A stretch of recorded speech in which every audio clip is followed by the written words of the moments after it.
Check for alligators that might have snuck in. Oh, we're on the alligators, yes. Right. Terrifying alligator warning as Hurricane Milton to spark surge with bee solar. This is just nonsense. this is just someone who works at an alligator farm who wanted to get a bit of coverage for something, and he's saying our alligators wouldn't do it. We're going to keep them locked up. But apparently the alligators, they can hold their breath. You think a corporation is behind this? You think big alligator is behind this? I think this guy just wanted to be mentioned in the press. Yeah, that's all this is about. And the alligators can hold their breath for 6 hours.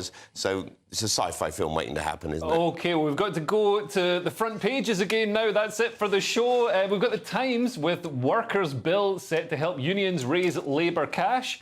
The Telegraph leads with private hospitals to rescue the NHS. The Express has impossible choice to heat or eat for pensioners this winter. The Guardian has United Nations says Israel deliberately fired on its peacekeepers. The Sun has We're Here For You. That's Kate Middleton visiting Southport. And finally, the Daily Star has Del Boy, save our gits and plonkers. That is swear words that are falling out of fashion. And that's it for tonight's show. Thanks to my guests, Kerry Marks and Paul Cox. Cressida Weston will be here tomorrow at 11 p.m. with me and Nick Dixon. And if you're watching at 5 a.m, then do stay tuned for breakfast and see you tomorrow. Goodbye.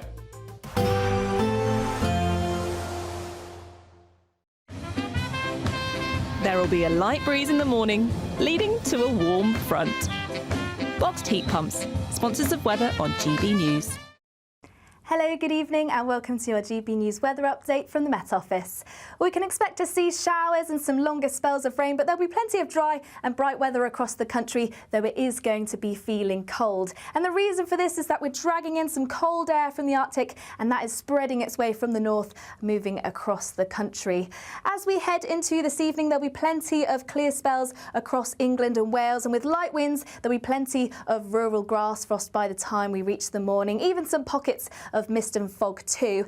A different story across Scotland though, plenty of cloud and some showers feeding into western areas and a few showers feeding into western coasts of Northern Ireland too, and some blustery winds which is going to take the kick off of those temperatures too. As we head into the start of Friday, there'll still be plenty of cloud across Scotland, plenty of showers, these falling as sleet and snow over the Scottish Highlands, and just a few showers creeping into western coasts of Northern Ireland and northwestern coasts of England and Wales. Otherwise, plenty of dry and bright weather to start Friday. However, it is going to be a cold and crisp start.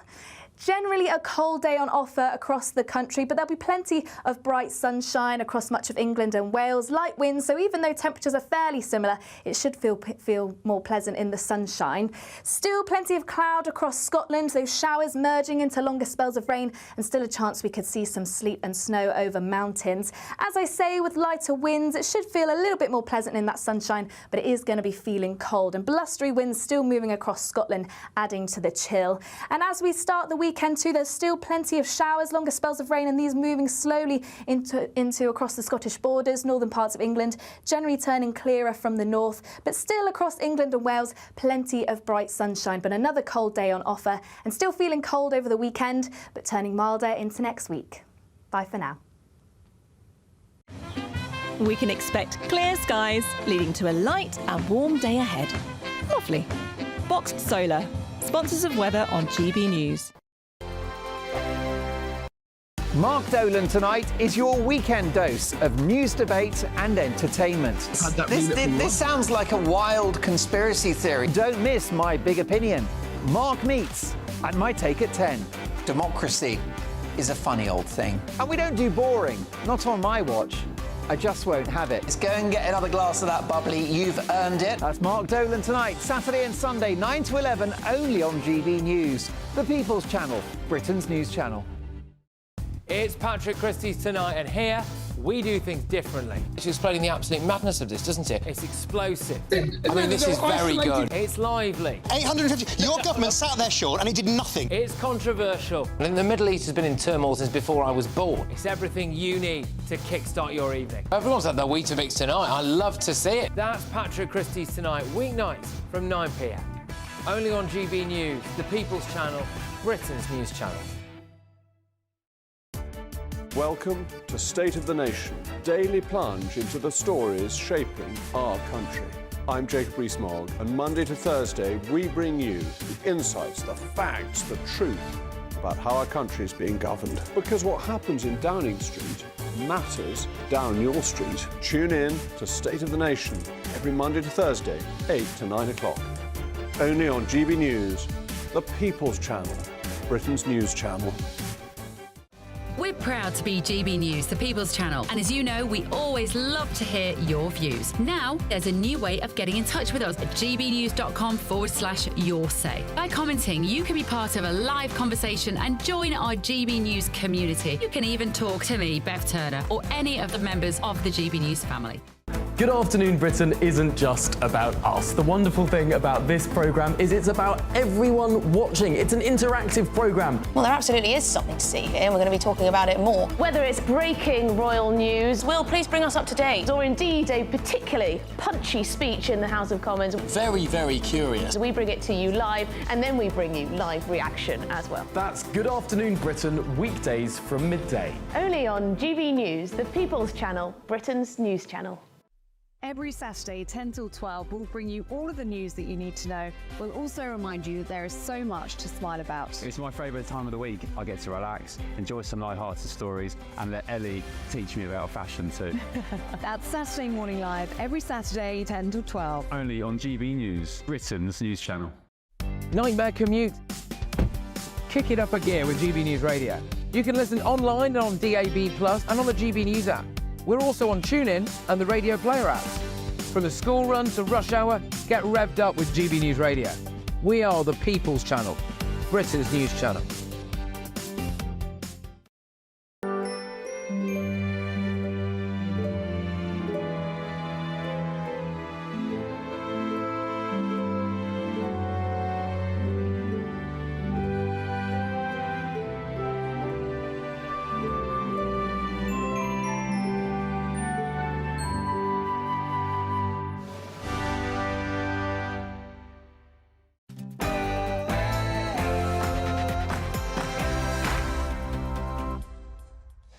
Good morning. The Chancellor's forced to deny rumours that capital gains tax could rise to its highest level on record in the upcoming budget. That's as experts warn an increase could drive businesses out of the country. So, is a 39% capital gains tax on the cards as Rachel Reeves desperately tries to plug that £25 billion black hole?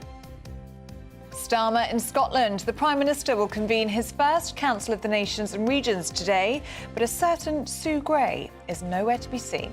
That's just a day after he met President Zelensky as Ukraine looks to shore up support.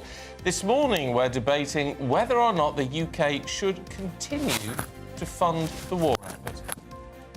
As the Tory leadership battle enters its final stage, contender Robert Jenrick joins us this morning to make his case.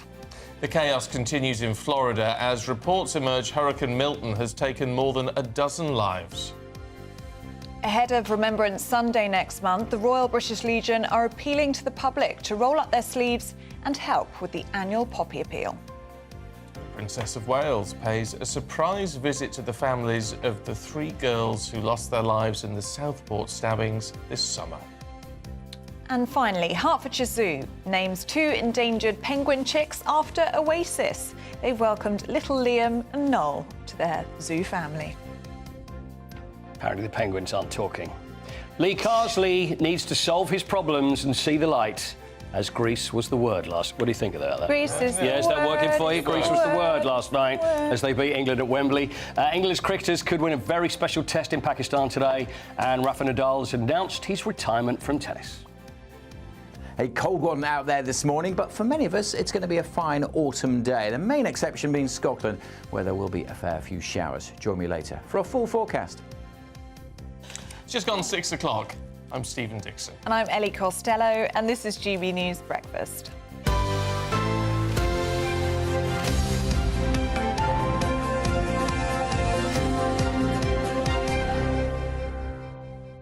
Now, did we see the Northern Lights last night? No, I was in bed. No. No. Where? You should have been OK in Essex. No. Yeah? I'm only saying that because I've always wanted to see them. Oh, Went to Finland, sausage. missed it. You should have gone out into your garden, you would have seen them. Yeah, Really? I've seen them in Finland. And it is one of those things, if you say you've seen them, it's just fantastic. Oh. Anyway, did you see them last night? I think everybody saw them but us. Yeah. I didn't see them. No. But I don't think you could see them. Look at that. Wow. Wow. Who sent that one in? Richard Abel. Oh, God, can you read that from there? Well done, your eyes are good. Where is he? It's a laser. Oh, Suffolk. That's in Suffolk. Are these all from Richard? Was there good warning These about are all from this? Richard. Thanks, Richard. I mean, look at those. I mean, they're not the strongest colours, but it doesn't matter because it's not just looking at that. You see them move in waves and things, which is just fantastic. It looks absolutely... Apparently, you could see them from Scotland all the way down to Essex and Kent last night. See, I thought I'd seen as I was driving in this morning, but maybe it was the sunrise, but there was orange going on when I looked out the kitchen. That might have been. Do you think that's what it was? No. It was not the Northern Lights? Well, it might have been. Well, apparently, fun fact, 2024 has been the best year to see the Northern Lights since 2003 because of something called a geomagnetic storm, which you might know something about. Yes, geomagnetic storms. It's been the biggest one since 2003, so that's why we're seeing them so Yes, much. because the sun is in one of its high energy cycles. And that was the other fun fact I had. Ellie, I've got a question, though. Is Leslie? there a chance you're going to see it again? Have I missed my chance now? But that's as far as my With your geometric expertise business? goes. Yeah. I would like to say we'll see them tonight as well because I'd like to stay up. I've been asleep for all of them. I've never seen them. Yeah. Beautiful. If you've seen them, get in touch this morning. Best way to send a picture is probably on X these days. Do you think? Or can we do our old email address? I don't know if we've got access to it. I don't know. Looks like the Northern Lights. We'll stick with X. Stick with X. So send them to GB News on X. Here's another quick one, just people run out of time. The guy who's been talked about as the next James Bond is an actor called Aaron Taylor-Johnson. That's what I was telling you the other day. Yes, I don't believe he's going to get the job. Apparently, according to some professor, he's the most handsome man in the world. No, I don't agree with that. Because of all these tests that they do. It's all to do with distance, hair and nose shape and all. I just think that's nonsense. Yeah, I think that's nonsense too. I just don't think... And they've listed the top 5, and the only one who's actually sort of, you would say, is a really good-looking fella is this Lucien Laviscount. Oh, he's the one in Emily in Paris. He's the Emily in Paris, and he is a good-looking fella. Do you want to hold it up? Sorry. Well, you ought to be able to see him, because it's a tiny picture at the bottom. You'd have to Google You might be able to zoom in. There he is. He's kind of... Yeah, it's too small. He's the black guy here. And he's in Emily in Paris. So yeah, he's actually a good-looking fella. But the rest of them, I just think, look distinctly average. But it's not about how far your eyes are from your nose and how big your forehead is. No, he is the closest to the classical Greek idea of perfection. Oh, right. It's all about the Greeks today. It is all about the Greeks. His features scored 93.4% on accurate to the golden ratio, apparently. Golden ratio. I just don't get it. You'd be on that list for me, Paul. I would if I was Greek. Or Demis Roussos is not on there, is he? Demis Bless him. Roussos. Yeah. Oh, Demis Roussos. Yeah. No, he's not on there. Anyway, so let us know. I just think that's crackers. No, I don't think it's about that. It's about the way you carry yourself, I think. It's in the eye of the beholder. And that as well. Anyway, let us know what you think. gbnews.com/you'll say. And if you are sending us in pictures of the Northern Lights that you saw last night, let us know where you are as well. Oh, yes. Or when your name, and then we can put it up. We'll share as many as we can throughout the programme.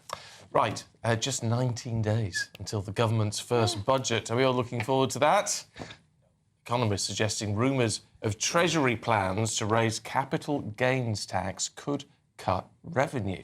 Well, that's the tax generally paid on the profits from the sale of property, shares and investments. Well, the warning in all this comes as the Prime Minister is preparing to chair the first Council of Nations and Regions in Edinburgh today. It was meant to be organised and run by Sue Gray. She's not going. Yes, reports in the papers today that she's on a short break. She is. Yes. Well, joining us live from West Yorkshire now is the former Mayor of Middlesbrough and political commentator Andy Preston. Good to see you this morning, Andy. And should we start with the budget? Because lots of people are feeling very nervous about that. Lots of doom and gloom in the papers recently. And today, reports that capital gains tax could rise as high as 39%. What do you make of that? Hi, morning, Ellie and Stephen. Hi, everyone. Good morning. I am staggered. You know what? I don't think Rachel Reeves is stupid. She may be cruel, but I don't think she's stupid. And if she did put this tax up to 39%, she'd be really stupid. And I'll explain why, in my opinion. It's because it might raise a tiny bit of extra money this year, but it would very quickly raise less and less. Investment would become a car crash. We'd receive less money coming into the country, and people who live here would invest less. What happens with capital gains is if you happen to earn a lot of money, you pay income tax, you save a bit, you pay tax on the interest that earns. Then if you want to invest in a friend's business or buy a house to rent out or whatever else, you do that, you pay tax again. When you sell it, you get taxed again on the profit. That's what capital gains tax is. If that goes to 39%, people stop doing that. They stop saving, they stop planning, they stop investing. Or I was talking to my mate Graham last night. He's got a house that he owns that's made a bit of profit. He was going to sell it. He said categorically, if capital gains goes to 39%, he won't sell. So Rachel Reeves won't get a penny off him. So actually, the lower this tax in some ways, the better. It would be a really dumb move. Well, I mean, that applies to a lot of taxes, though, doesn't it? The idea of flatter taxes actually, people paying less tax, actually increases the revenues to a certain degree. However, how do they balance that out then between, you know, the idea, as you say, that a lot of these taxes actually could stifle growth, stifle the economy, compared to their message which they put out, which a lot of people, of course, buy into, which says, at a time of economic crisis, people with the broadest shoulders have to take the most strain. Stephen, that message resonates, doesn't it? It makes sense, it sounds sensible, and we all believe in it to some extent. But the truth is, there's a fulcrum point, a balancing point above which you deter. Now, what you can do with tax, with anything, if you have a restaurant and you hike your prices up massively, you will get more money in the next day and the next week. But over the coming weeks, months and years, your customers will completely dry up. They'll go somewhere else and you'll close. And it's about finding that balancing point. And I don't believe for a second that 39% is remotely workable. Across Europe, you know, they have it at something like in the mid-20s, high 20%. In the UK, we've got about 28% for some things, 20% for others. And I think most people are expecting to see this go to about 25, 28%.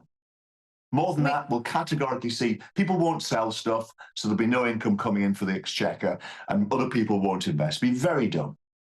I mean, the reality is, Andy, that Rachel Reeves has her hands tied. Really, she's got very limited options for tax rises because they promised, didn't they, in their run-up to the general election, they ruled out targeting income tax and national insurance. And there's warnings in the papers the past few weeks saying that this targeting of non-DOMs isn't even going to raise any money because wealthy individuals will just leave Britain. Ellie, that's spot on. What happened was they were under a lot of pressure and they wanted to look tough to their core support of unions and the far left, as I'll call it. So they talked about taxing the rich, they talked about taxing private schools, they talked about kicking out the non-DOMs, which always gets a round of applause, but it doesn't ever raise any money, never does. So they box themselves into a corner. What would be much easier, instead of the capital gains tax, whopping increase, if they put income tax up for the very highest earners, and a couple of measures like that, they'd be unpopular, they'd be a bit painful, but as a temporary measure, that would be much more effective. But they box themselves, as you say, into this corner, very stupidly. Can we just have a look at the Council of Nations and Regions, which Keir Starmer's heading up today? How important is it? Because, let's be honest, most of us aren't overly aware of all of this, but how significant is it that Sue Gray, who was meant to be leading all of this, now isn't there? Well, Stephen, I don't think this is very important. I'd never heard of this thing. I think you're suggesting you had. We only know about it because of Sue Gray.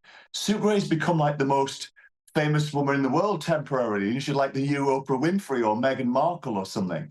And that's the issue, isn't it? Everybody is talking about Sue Gray. She has to go. She has to back out of anything to do with government. She's become like a spectre that haunts Keir Starmer. We've been talking about her for 2 years. Was it 2022 when she looked into Partygate and other things? For Keir Starmer. And wherever she goes now, the cameras are going to be there. I'm sure they're outside her house. Her son is an MP now, and I understand that her son was part funded by Lord Ali. So this controversy, this spectre that haunts Keir Starmer, that is Sue Gray, it's not going away. She's going to have to quickly just get out of politics altogether. Otherwise, this story is going to keep going and going and going. But actually, I suppose I have to ask myself, is the story cutting through? You and I are talking about it. We're excited and interested because it's interesting. Do the general public know or care really who Sue Gray is? And I'm not sure, actually. I don't know. Andy, good to see you. We'll see you a little bit later on. Thanks very much indeed. I wouldn't say I was excited by talking about Sue Gray. No. She is a bit of a spectre, though, for now, over all of this. Well, she's become the story, hasn't she? And the Labour government will not like that. So even though she's been moved, she's still dominating the headlines, isn't she? Isn't it interesting? It's like the whole Alistair Campbell thing. You know, when these people, why are these advisors totally unelected and they end up having so much power and then becoming the story? Yeah. Well, there's some reports in, I think it was the Guido Fawkes website yesterday, saying that she's looking for severance pay for being moved from Chief of Staff. So perhaps that might have something to do with the short break that Sue Gray is taking at the moment. Maybe. Who knows? Right, now that was all the Labour stuff, of course. On the Conservative side, don't forget, it's all about the leadership. And next Thursday, they've got a big head-to-head with Robert Jenrick and Kemi Badenoch battling it out for the leader of the Tories. We have a live event here on GB News next Thursday, 17th of October. And we're going to be talking live to Robert Jenrick a little bit later on during the programme. Yeah. Now, let's go to the US, because more than 4 million homes and businesses in Florida were left without power yesterday after Hurricane Milton wreaked havoc. Yeah, the freak weather event being blamed for more than a dozen deaths in Florida. It's thought to have caused tens of billions of dollars of damage. Well, we're joined now by weather journalist Nathan Rao. Good to see you this morning, Nathan. And we've heard from the Governor of Florida, Ron DeSantis, this morning, saying that Florida's managed to avoid the worst-case scenario. Is that your assessment? Yes, it is. Hurricane Milton, when it arrived on the west coast of Florida, was looking like it was going to hit as a Category 5 hurricane, and that is the highest category of hurricane, with wind speeds of more than 157 miles per hour. Actually, at that point, Hurricane Milton was packing speeds of 200 miles per hour, wind gusts of 200 miles per hour as it approached the west coast of Florida. And it was on track to move right across the Florida Peninsula as a hurricane with its complete integrity intact, right across Florida and back out into the Atlantic. Usually hurricanes die over land because of the friction and because of the lack of warm water that fuels them. This one was on a track to go right across Florida. Now, thankfully, as it reached the west coast of Florida, it downgraded to a Category 3. That's still bad, but it's not as bad as what was anticipated. And the storm surge, which is the huge wall of water that can be dragged along by these things, which was anticipated to be up to 15 feet, that again was much, much lower than anticipated. And of course, sometimes it's the water, it's the flooding and it's the storm surge that can be more destructive than the winds. That is what we saw with Hurricane Helene only less than a fortnight ago. And in the same region, it moved further north, but the region that caused $250 billion worth of damage and numerous, unfortunately, tragic fatalities. So it was in the same sort of area. But yes, I would agree with that overall, looking back at the cleanup now, thankfully, it wasn't as bad as had been anticipated by some people. Still bad, though. There's a lot of cleanup to happen. Which is going to take a long time. And as you say, only a couple of weeks after Helene. And of course, we've still got lots of the hurricane season to come, haven't we? Yes, we have. The hurricane season runs from summer to November. Several weather organisations have been predicting a particularly active hurricane season this year in the Atlantic basin due to a number of reasons. There's a lot of energy in the Atlantic. The ocean waters are higher. We had a calm start to the season, in fact, and it suddenly picked up. And what we've been seeing with these hurricanes, and specifically with Hurricane Milton, is an intense a rapid intensification. There was a clip a couple of days ago which you showed of a meteorologist looking absolutely astonished when he talked about a 50 millibar drop in a matter of hours. That's huge. These warm waters of the Gulf of Mexico and of the Atlantic are causing a really rapid intensification of these things as they move close to the coast of America. And yes, as you say, Stephen, we are going through the hurricane season, or America's going through the hurricane season at the moment. It doesn't end till November. So there are going to be more on the way, yeah. Good to see you this morning. Thank you very much indeed. Thank you. It is 17 minutes past 6. Let's have a look at some of the other stories heading into the newsroom this morning. And over 20 people have reportedly been killed and 117 injured in Lebanon's capital, Beirut, after Israeli airstrikes hit residential areas overnight. These are live pictures of Beirut. It marks the deadliest attack on the city since the Middle East conflict escalated to directly involve Lebanon. The Conservatives are set to change leadership rules to make it harder for MPs to trigger a vote of no confidence when a new leader is elected. Our political editor sat down with the chairman of the 1922 committee to find out more. We will amend those rules to actually increase the threshold, and we're going to look at various. Well, I'm not 20%. I'm not going to say what it's going to be, but it'll be. I suspect it'll be at least to 30% to enable a position whereby there'll have to be a very strong opinion in the parliamentary party. Given the size of the party as it sits. Yeah. Well, and equally, we're going to look at whether we should look at a different position in opposition to when we're in government, because the reality is that there's one thing to replace a leader in opposition, quite another to replace a prime minister. The Princess of Wales made a surprise visit to Southport yesterday alongside Prince William. The couple met with the families of the three little girls, 6-year-old BB King, 7-year-old Elsie Stancombe and 9-year-old Alice Aguirre, who died this summer following a knife attack at a Taylor Swift-themed dance class. It marks the princess's first community visit since her cancer diagnosis was made public.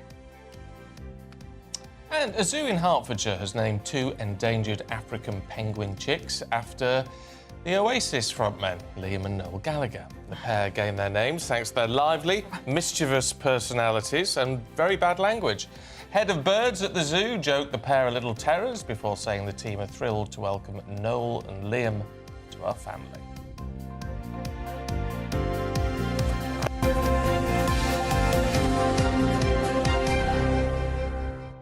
Don't look much at that age, do they? They don't look like brown smudges. They're very cute, very, very cute. Apparently they're very mischievous and big characters. Can you be a big character when you're that small? I don't know. No. Apparently you can.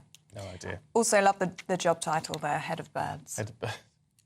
Yeah, it was a different story in the 1970s, that, isn't it?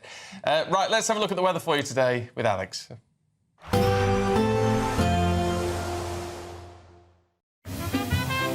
Heavy showers first thing will be followed by a warm, cosy day. Boxed Boilers, sponsors of weather on GB News.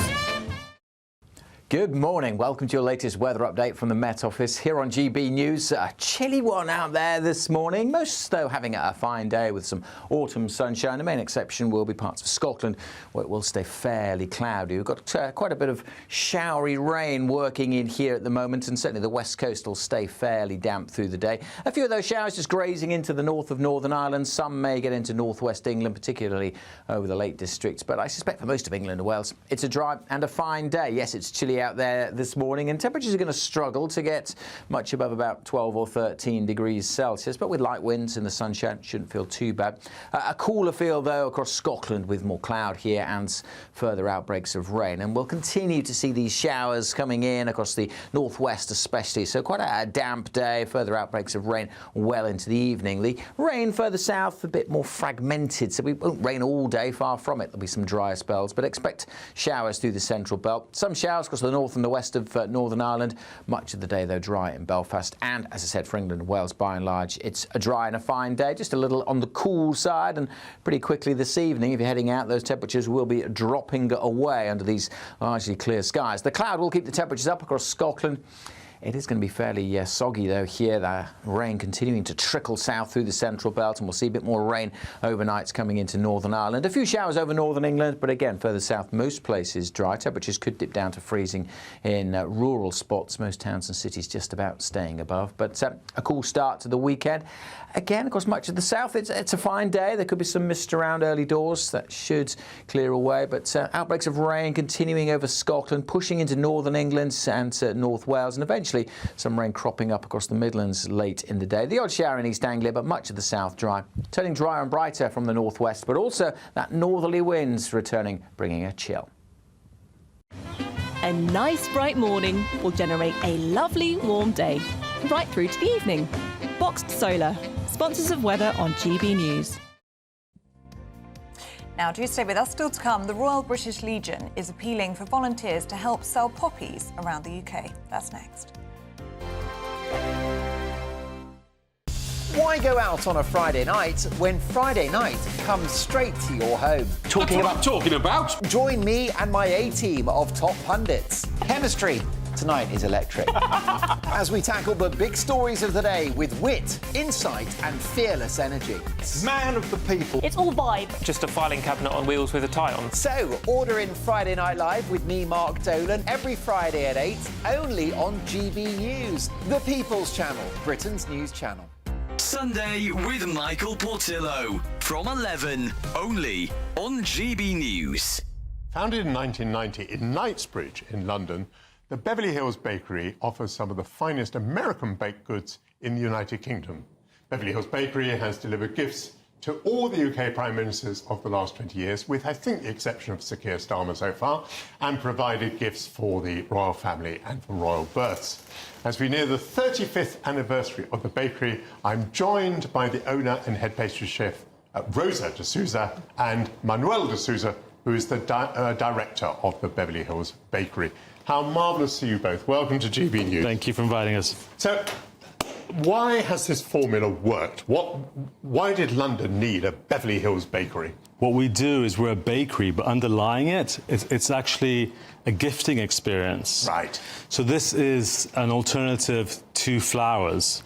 So in terms of concept, that has maintained its originality despite going on for 35 years. And in fact, what I do is I often ask myself, why is it going strong?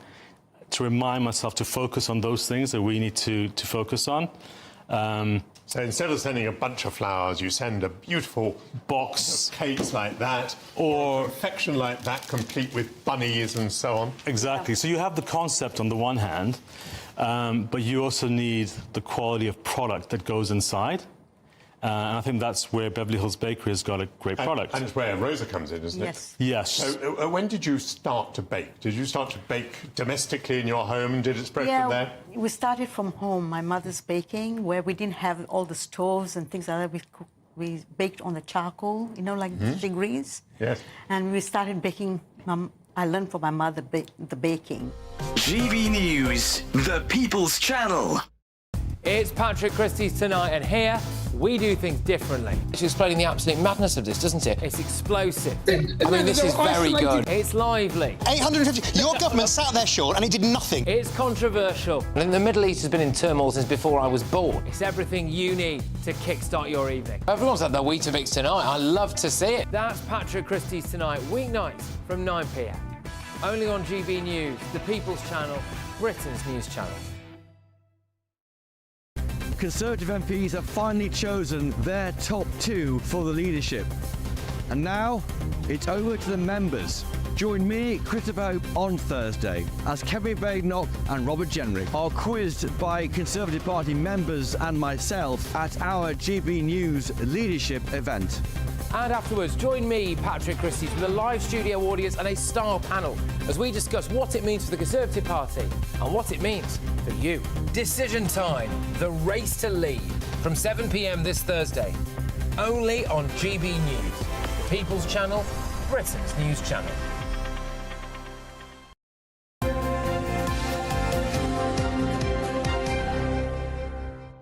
6:26, good morning. Now, it's a month until Armistice Day, the 11th of November, marking the agreement to end the fighting of the First World War. Now, the Poppy Appeal, the Royal British Legion, are in full swing, but of course they're appealing for volunteers. It's so reliant, isn't it, on volunteers to get those poppy sales done? Yeah, and you were saying we can start wearing our poppy officially the last weekend of October. Well, I say officially, that's sort of more traditional. Oh, is it? Because it's interesting, people always get in touch and say if you wear one of the paper poppies, oh, your leaf's at the wrong point and all that.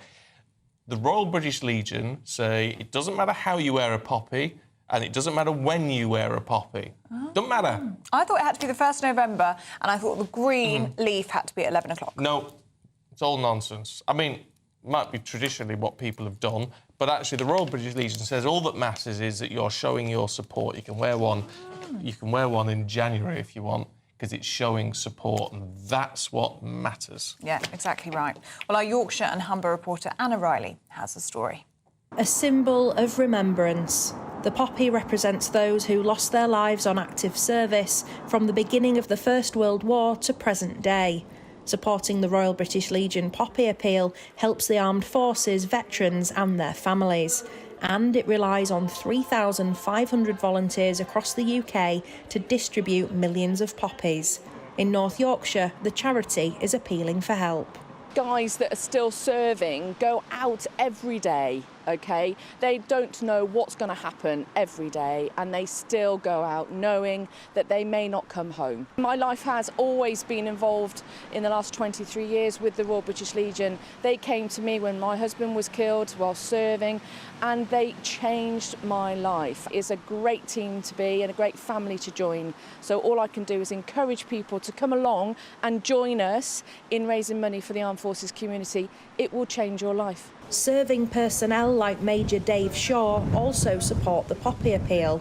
He worked in the army for 30 years and is now part of the reserve service. It's a national respect for those who have fallen in protection of our country and our people.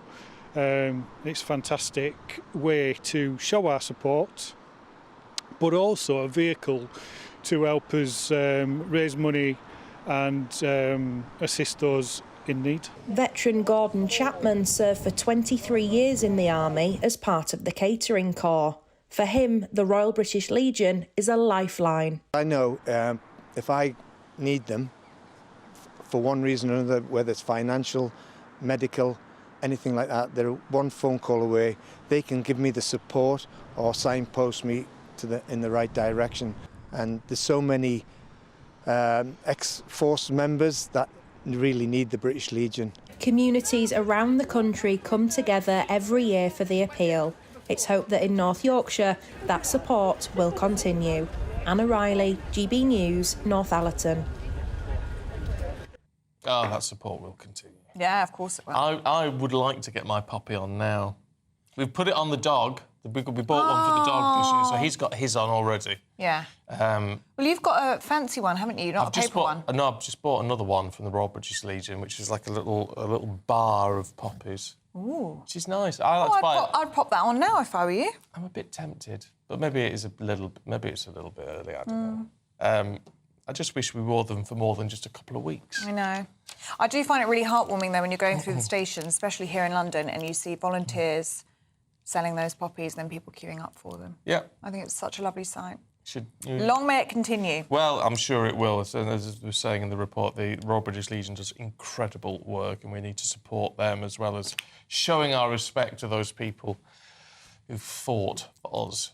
Yeah, exactly right. Now, at 6:30, it's time for the Great British Giveaway. And before we tell you how you could win £36,000 in tax-free cash, we caught up with Angela, who won 30 grand last month. She told us what that was like.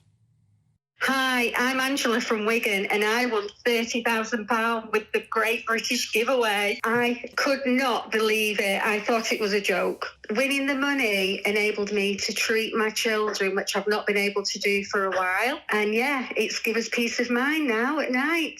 I'd say to people who want to enter or are wondering whether to enter, to do it. It's one text, and if I can win, anyone can win, because I don't win anything. This is the first ever prize I've ever won, and it happens to people like me. Oh, fantastic. Well, Angela will enjoy spending her winnings. If you want to do the same, you could get your hands on £36,000 if you enter. Here's how. There's just 3 weeks left to grab your chance to win.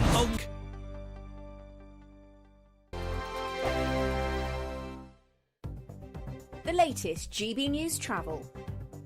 Good morning, I'm Russell Holding. In South Yorkshire, Savile Street in Sheffield is closed each way between the A61, Derek Dooley Way and Spittal Hill for an investigation. On the M1 in South Yorkshire, there's a lane closed northbound again today for emergency bridge repairs at junction 38 at Huddersfield. In Bedfordshire, the A421 remains closed in both directions at Beancroft Road in Marston Mortain for emergency drainage repairs after problems with flooding. Diversions are often back on via the split roads.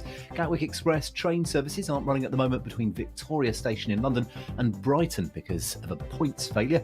In East Sussex, the A21 is closed each way off London Road between Vinehall Street and Roberts Bridge after an accident. And in West Sussex, there's a bull on the loose on the A259 along Main Road in Southbourne. There's a China shop nearby. You can stay up to date throughout the day by visiting our website, gbnews.com. This is GB News, Britain's news channel. Good morning, Georgia. Your story is incredible. Just remind us of it. You quit running in, was it 2017? Because I mean, to be quite frank, your body was knackered, you had injuries, you thought you couldn't go on anymore. But then you started running again at Parkrun in 2022. And of course, this summer at the Olympics, you won bronze. Yeah, that's absolutely right. Yeah, it has been a bit of a journey. And yeah, there was a period of time where I stopped running completely. And then Parkrun was just something I got into with my friends, my family, just local community. And I started to see the improvements that led me to get back in contact with my old coach and just worked my way back up to elite level running and got a bronze medal this summer in Paris. Did you ever think that would happen when you were beginning to take part in parkruns again? Did you ever think you'd be winning bronze in the 1500 metres at the Olympics? No, not at all. It would have been absolutely bonkers, I think, to think that at the time. It was just building my way up, but it was all about finding happiness in running again. And that's really what parkrun does, I think, really well. And can you just tell us in the audience what had happened to you in 2017? So I had been like a good junior athlete. I had gone over to the US on a track scholarship at university, and I just experienced so many different injuries. So various stress fractures in my shins, and I just graduated and just thought there's no way I can run anymore. So took a big break. And then, yeah, over the past few years, I just got back into running slowly, built it up, and parkrun is just something that is on every Saturday. So many parks across the UK, very accessible, free. So it was just a really good way to get back into a fun but semi-level of competitive running. The People's Channel.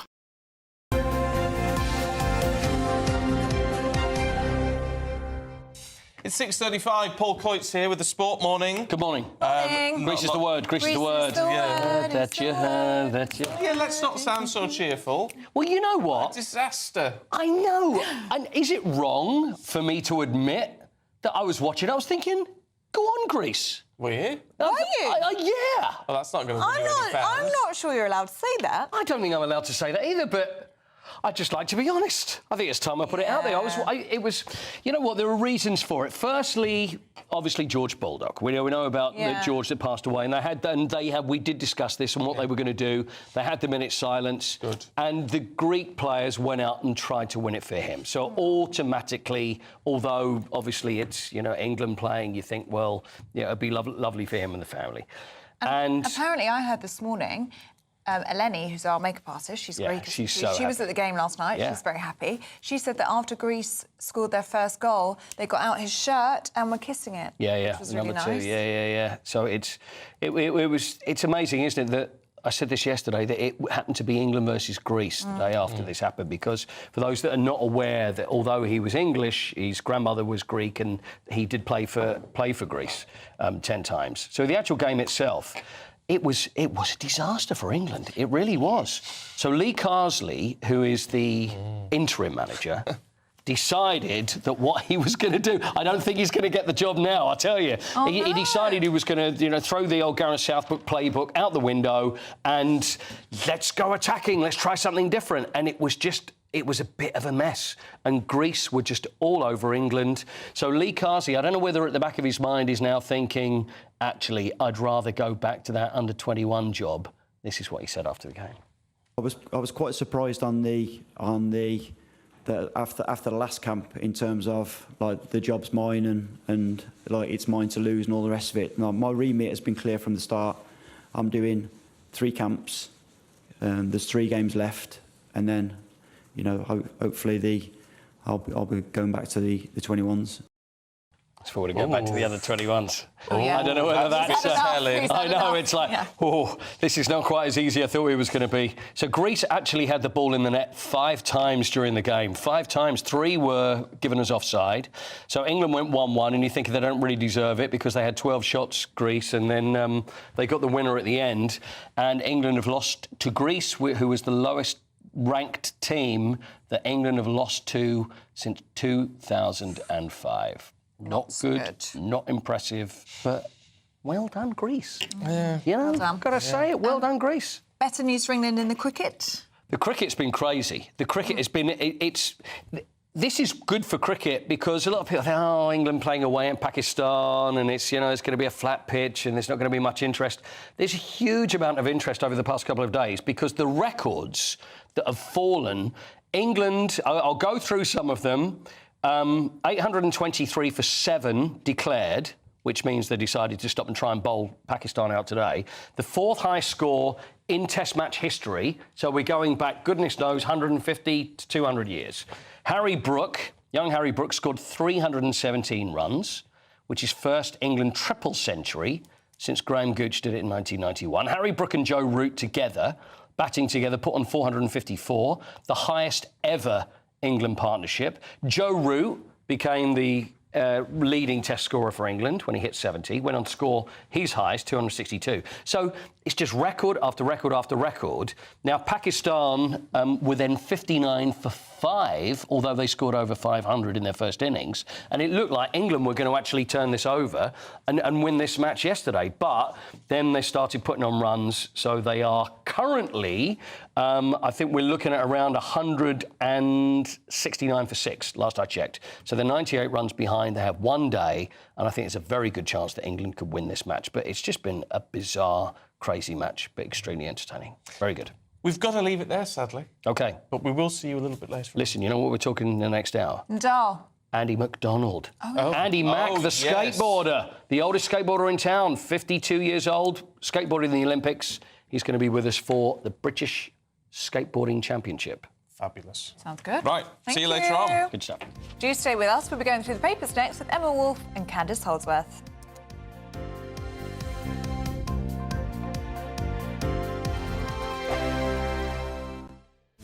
This is Britain's Newsroom, where your voice matters. It's just astonishing. With expert analysis and honest opinion, we don't just keep you informed. We bring you unique perspectives you won't see anywhere else. Can't argue with any of that. When the news happens, it happens here. On Britain's Newsroom, weekdays from 9:30 a.m. Only on GB News.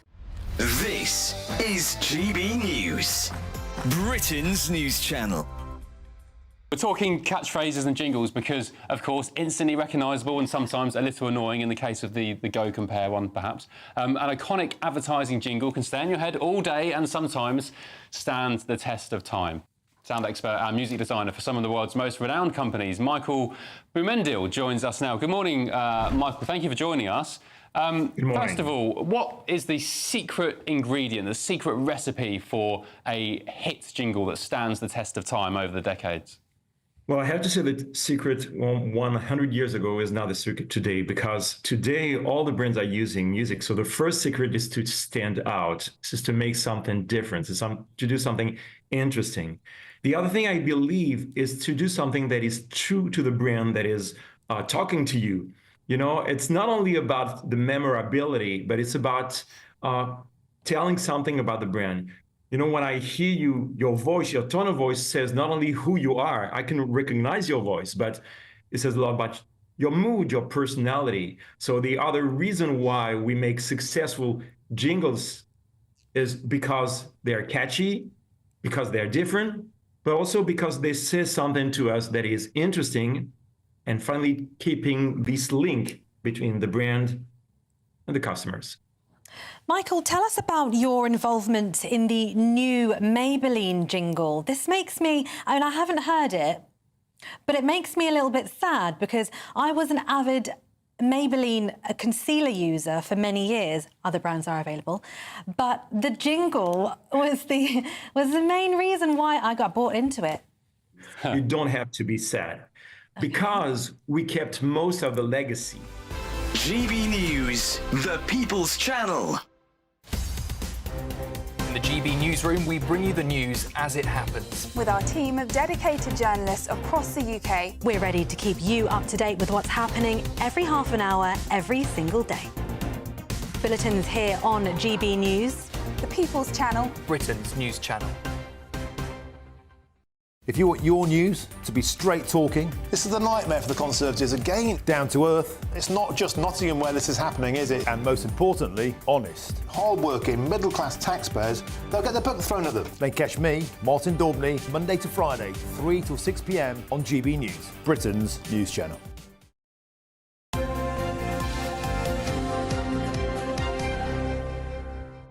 Welcome back. It's 6:43. Let's take a look at some of the newspaper front pages.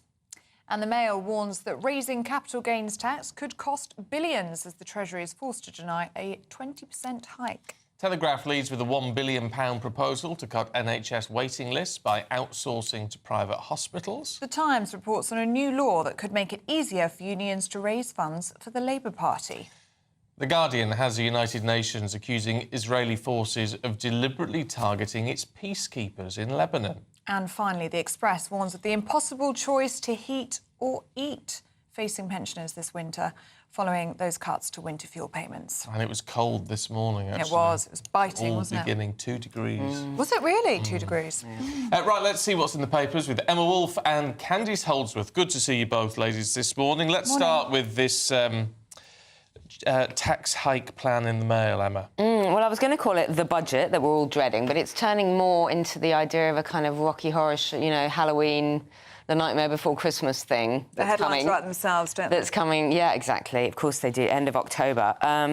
So the Chancellor's considering raising capital gains tax, which is significantly lower than income tax, in her budget. It's currently around between 20 and 24% for shares and property. Capital gains tax is the thing that you pay on your shares and on your property. But there are plans, or they're looking at plans in the Treasury to raise that to between 33 and 39%, so significantly higher, as you say, nearly 20%. Treasury sources are saying, actually, hold on a minute, this could really, really sort of have a very detrimental effect on our revenues. It could lose us billions of pounds, and it could actually drive investors abroad. If you can't, they may delay sales and simply go abroad. And so there's quite a lot of alarm about not, that delicate balance between raising taxes when you need to, but also not actually driving wealthy people abroad, because capital gains tax is paid, the majority of it is paid by about 12,000 people. So it is this sort of, the more wealthy that we need to be careful of not scaring away from the UK. Yeah, it's so true. You want to go with how people actually behave, not with how you want them to behave. And, so much of the criticism of the tax system is that, people on income tax aren't taxed far more than people who are investing, who own second homes, the super wealthy. But the thing is, though, that second group of people are so mobile, they can go anywhere they want to, and they will, because you need to be incentivized to take risks and to invest significant amounts of money in something like starting a business. Yeah. But also, in some respects, the argument is, well, it doesn't seem fair because they're paying lower rates of tax. But actually, they're putting so much more money into the economy. Exactly, proportionally. And even a 10% increase could actually cut revenues by around £2 billion a year. So the sums simply don't add up. If people... And, the wealthiest are clever at not selling or avoiding, or, they have ways around it. And we have so many brilliant people in this country. I mean, there was, yesterday they announced the Nobel Prize winners, and one of them was Demis Hassabis, who started up DeepMind, like the groundbreaking AI company. And he went to Cambridge University, got a PhD there. And how many people has Cambridge University produce, like brilliant people? How many of them start companies and apply all the learning that they have? And think how amazing how much Britain could produce if it made the most of this brain power that we have. Candice, let's stay with you, shall we? And let's look at this. This is actually a story from GB News. This is GB News Online. Suella Braverman's Cambridge University speech, talking about Cambridge University, has been cancelled after militant pro-Palestine protesters posed a security threat. Yes, so this was on Nigel Farage last night. Suella Braverman did an interview with him and explained what happened when she was invited to speak at the Conservative Association at Cambridge University. She'd actually been the head of this when she attended years and years ago. And what happened is a pro-Palestinian group threatened to protest the event, and she was advised that it was too much of a security risk to go ahead, and the event was cancelled. And what she said in the interview, what she highlighted, and I think what many people would have thought of, is that this shows why we needed the Higher Education Act, which has been suspended by the Education Secretary, Bridget Phillipson. Because if things like this happen, if groups threaten to deplatform speakers, the university has an obligation under the terms of the Higher Education Act to provide security, to cultivate an atmosphere of free speech. And that is why 7 Nobel laureates have written to the Education Secretary and have said, we need this on campuses. There is such a chilling atmosphere on campuses at the moment. Extremists are dominating the debate. And someone like Suella Braverman, who is an elected MP, can't even go and speak at her old university. All right, this is what she had to say on Farage last night. It's very disappointing, isn't it? Very disappointing that it's got to this state, that a democratically elected politician, former Home Secretary, actually an alumnus of Cambridge University, can't even go and hold a peaceful event whereby I'm talking about politics, topical issues, without the police getting involved, security professionals providing advice, and ultimately the event being cancelled. It's, I'm afraid, a shocking state of affairs of what life is actually like on campus these days. I do think with universities, that, I mean, the whole point is you have to be able to hear views that you do not agree with. Yeah, you have That's the whole point. The whole point of these bastions of education and free speech is that you need to be able to hear things and explore ideas. Even, as you say, even if you don't agree with them. And Suella Braverman also said she's endured a lot of rough and tumble as a politician. She's not a shrinking violet. She's not the kind of person who would have said, oh, it sounds a bit dicey. She was advised that this was simply, you know, they couldn't guarantee her safety and the safety of her team. So I think it's really pathetic, and I think, you know, Cambridge University need to explain what happened here. Yeah. I mean, it's a sad state of affairs, isn't it? But it's becoming all too familiar in our universities up and down the country. Emma, let's have a look at this story in the Daily Telegraph, shall we? Front page. Private hospitals to rescue the NHS. Yeah, well, things are not great in the NHS at the moment. Waiting lists are around 7.64 million. And guess what? The NHS is struggling. And guess what, guys? We're heading into winter with more and more elderly people who are going to be extremely cold. When elderly people get cold, they get sick. So that's the background to this. Do you remember Labour saying that they would fix that? Wes Streeting was saying that the NHS was broken, that they were going to fix the NHS. They were going to make 40,000 more appointments available. The NHS waiting lists have risen since Labour came into power. Yes, but that, well, yeah. I they mean, have. Since July. We now have 3-4 months data. Yeah, but it's I mean, it's all well and good. But it's all well and waiting good. lists roll on. Well, they shouldn't have promised. Fix. I know there isn't, Stephen, and they shouldn't have promised 40,000 extra appointments. That was ludicrous. Anyway, these are plans which I think sound intelligent plans for the private sector to help people, to see people, to use that extra capacity in the independent healthcare sector, i.e. private hospitals. Plans have been submitted to the Treasury for private hospitals to treat around 2.5 million NHS patients. It could sort of £1 billion rescue plan, biggest expansion in healthcare since Blair, for things like cancer checks, surgery, you know, all these kind of intensive care. If you are waiting on a waiting list, if you need your cancer, if you need cancer checks, if you need surgery, if you need intensive care, I don't think it matters where it's coming from. No. So I'm not an ideologue on this. I think we should get on with it.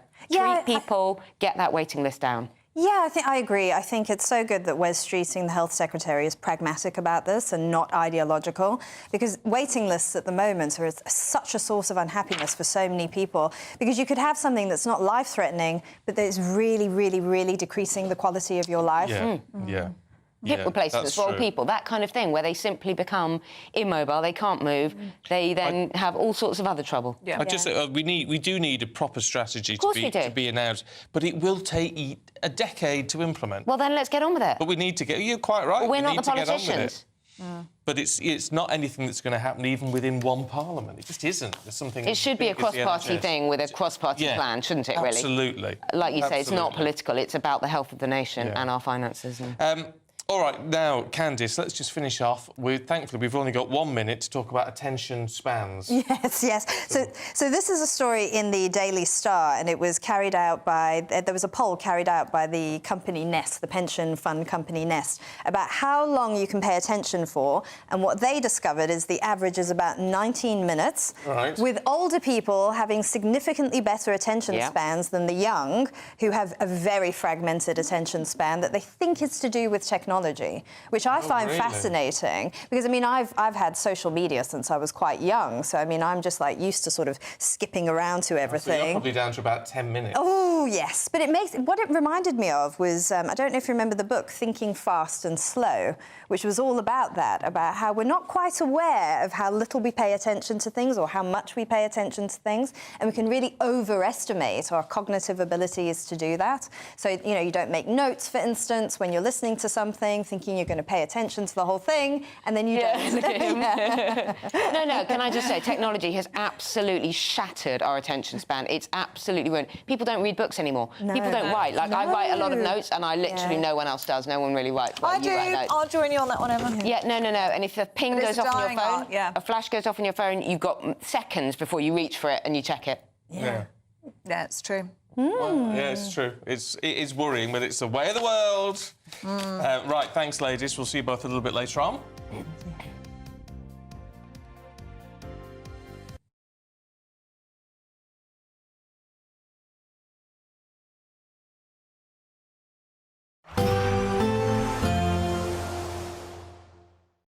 Expect a warm front, moving from the kitchen right through to the rest of the house. Boxed Boilers, sponsors of weather on GB News. Good morning. Welcome to your latest weather update from the Met Office here on GB News. A chilly one out there this morning. Most, though, having a fine day with some autumn sunshine. The main exception will be parts of Scotland, where it will stay fairly cloudy. We've got quite a bit of showery rain working in here at the moment, and certainly the west coast will stay fairly damp through the day. A few of those showers just grazing into the north of Northern Ireland. Some may get into northwest England, particularly over the Lake Districts. But I suspect for most of England and Wales, it's a dry and a fine day. Yes, it's chilly out there this morning, and temperatures are going to struggle to get much above about 12 or 13 degrees Celsius, but with light winds and the sunshine, shouldn't feel too bad. A cooler feel, though, across Scotland with more cloud here and further outbreaks of rain, and we'll continue to see these showers coming in across the northwest especially, so quite a damp day, further outbreaks of rain well into the evening. The rain further south a bit more fragmented, so we won't rain all day, far from it. There'll be some drier spells, but expect showers through the central belt. Some showers across the north and the west of Northern Ireland. Much of the day, though, dry in Belfast. And, as I said, for England and Wales, by and large, it's a dry and a fine day. Just a little on the cool side, and pretty quickly this evening, if you're heading out, those temperatures will be dropping away under these largely clear skies. The cloud will keep the temperatures up across Scotland. It is going to be fairly soggy, though, here. The rain continuing to trickle south through the central belt, and we'll see a bit more rain overnights coming into Northern Ireland. A few showers over Northern England, but again, further south, most places dry. Temperatures could dip down to freezing in rural spots. Most towns and cities just about staying above. But a cool start to the weekend. Again, of course, much of the south, it's a fine day. There could be some mist around early doors. That should clear away. But outbreaks of rain continuing over Scotland, pushing into Northern England and North Wales, and eventually some rain cropping up across the Midlands late in the day. The odd shower in East Anglia, but much of the south dry. Turning drier and brighter from the northwest, but also that northerly winds returning, bringing a chill. Woo! A chilly start will give way to a lovely, warm afternoon. Boxed Heat Pumps, sponsors of weather on GB. The latest GB News travel. Good morning, I'm Russell Holding. In South Yorkshire, Savile Street in Sheffield is closed each way between the A61, Derek Dooley Way and Spittal Hill for an investigation. On the M1 in South Yorkshire, there's a lane closed northbound again today at junction 38 at Huddersfield for emergency bridge repairs. In Bedfordshire, the A421 remains closed each way at Marston Mortain for repairs after flooding. Diversions off and back on by the slip roads at Beancroft Road. Gatwick Express train services aren't running between Victoria Station in London and Brighton because of a points failure. In East Sussex, the A21 is closed each way between Vinehall Street and Roberts Bridge after an accident last night. Diversions are via the A28 and A268, and in West Sussex on the A259 on Main Road in Southbourne, there's a report of a bull on the loose. You can stay up to date throughout the day by visiting our website, gbnews.com. I'm Christopher Hope. From pop stars to politicians, I'll interview anybody in a pub who's got a political opinion. Join me every Friday on Spotify, Apple Podcasts, YouTube or gbnews.com, or wherever you get your podcasts. This is GB News, the People's Channel. If you want your news to be straight talking, This is a nightmare for the Conservatives again. down to earth, It's not just Nottingham where this is happening, is it? and most importantly, honest, Hard-working, middle-class taxpayers, they'll get the book thrown at them. then catch me, Martin Daubney, Monday to Friday, 3 till 6 p.m. on GB News, Britain's news channel. Join me, Nana Akwe, for an informative, interactive news programme with a difference. It's fun. No, he didn't say that, Dave. I'm so surprised. I think there's an element of truth to that. Join me from 3 p.m. every weekend, only on GB News, Britain's news channel.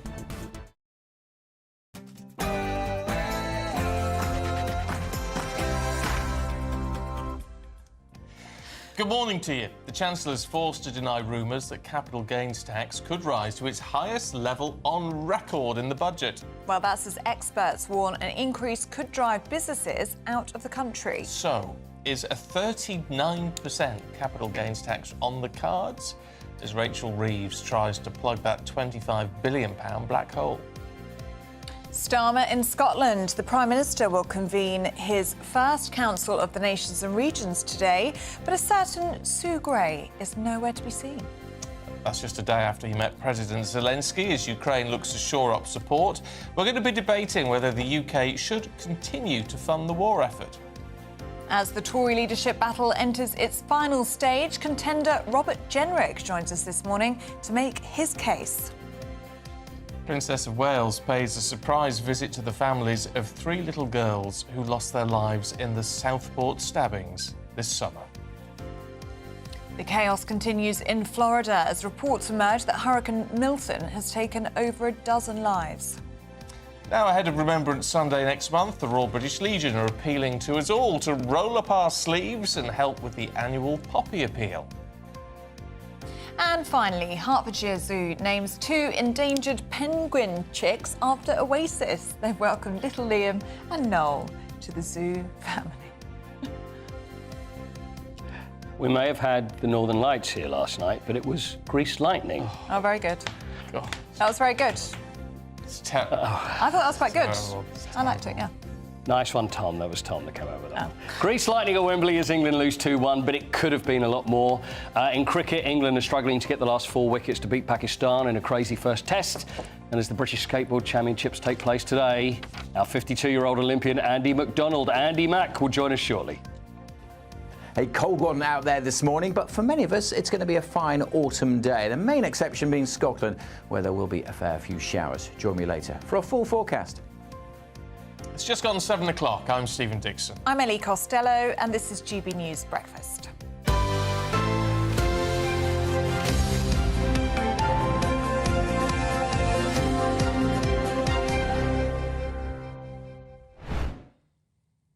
I'm going to bring you this gorgeous live shot of the House of Parliament, Big Ben, London Eye. Look at that. And a few beautiful cranes. Random cranes. Don't be a cynic. This is beautiful sunrise over London that we're bringing you now. It is. Well, it's gorgeous a nice shot. orange skies. I'd rather see Manchester. No, this is gorgeous. But we haven't got access to a camera over Manchester. But it is very nice. Very nice. A perfect autumn day, I think. It's crisp. It's cold.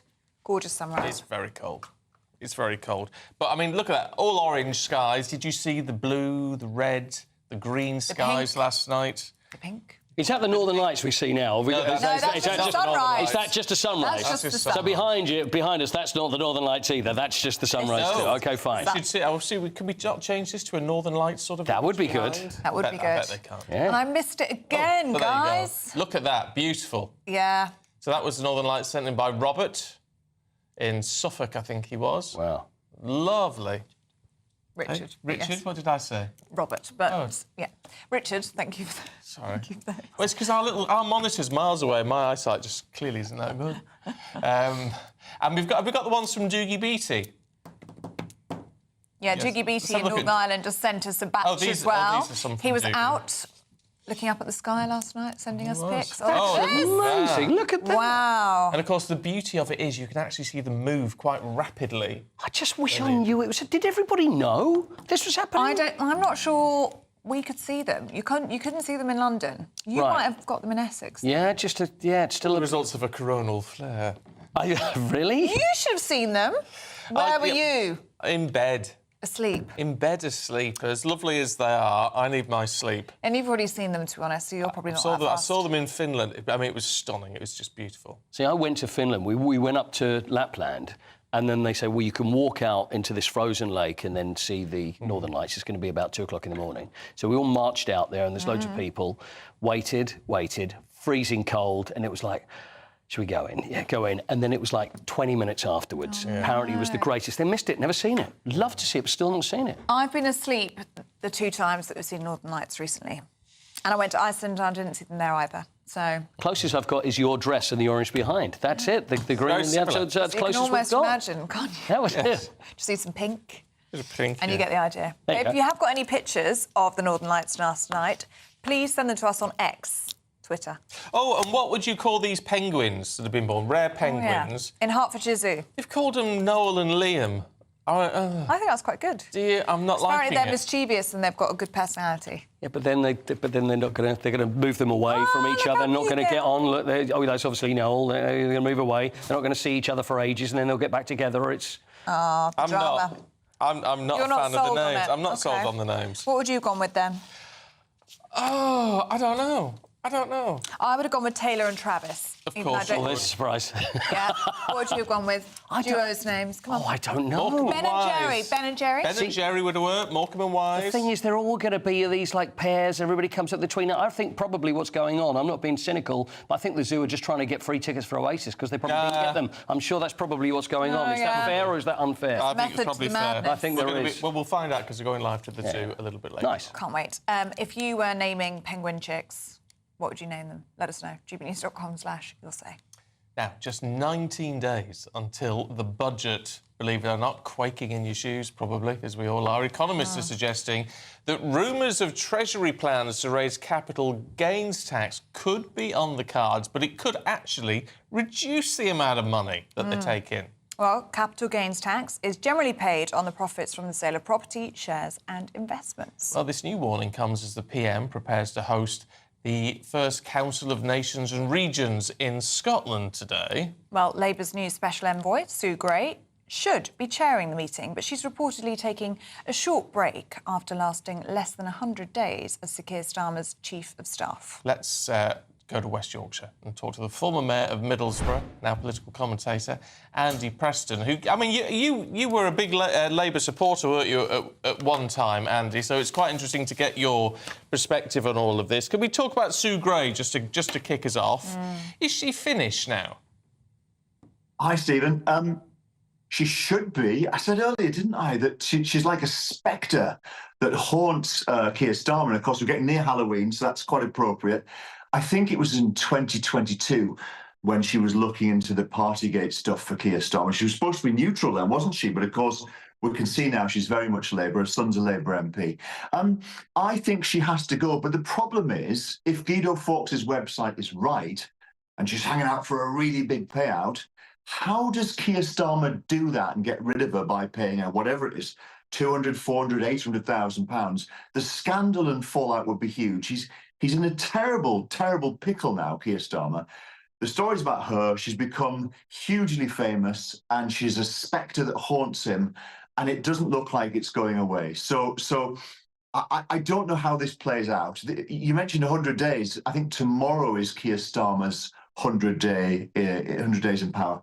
And this is just one of those things that's been absolutely catastrophic for him.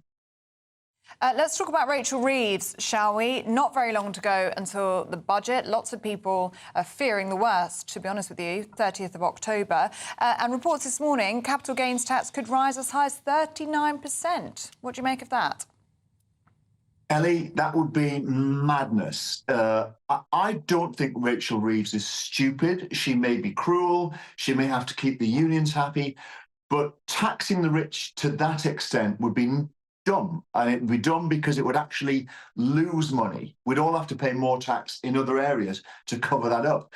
People that invest in businesses are taking big risk with their own money they've already paid tax on. We need them to do more of that, not less. So pushing that tax up to that degree would put us as an outlier way above what people pay in Europe or anywhere else. It would deter investment. People would stop selling assets. It would make the government poorer, and me and you and everyone else would have to pay more tax to cover up for it. Why is it then that governments, I mean all governments to be fair, don't look at how to increase tax revenue so much as they look at how to keep the public's perception of tax at a better level? That's exactly right. That's the dilemma, Stephen. A long, long time ago, there was a very famous French politician. He said the art of taxation is about plucking the goose but having the least hissing. So you have to raise the money somehow. You've got to raise it in a way that causes the least fuss.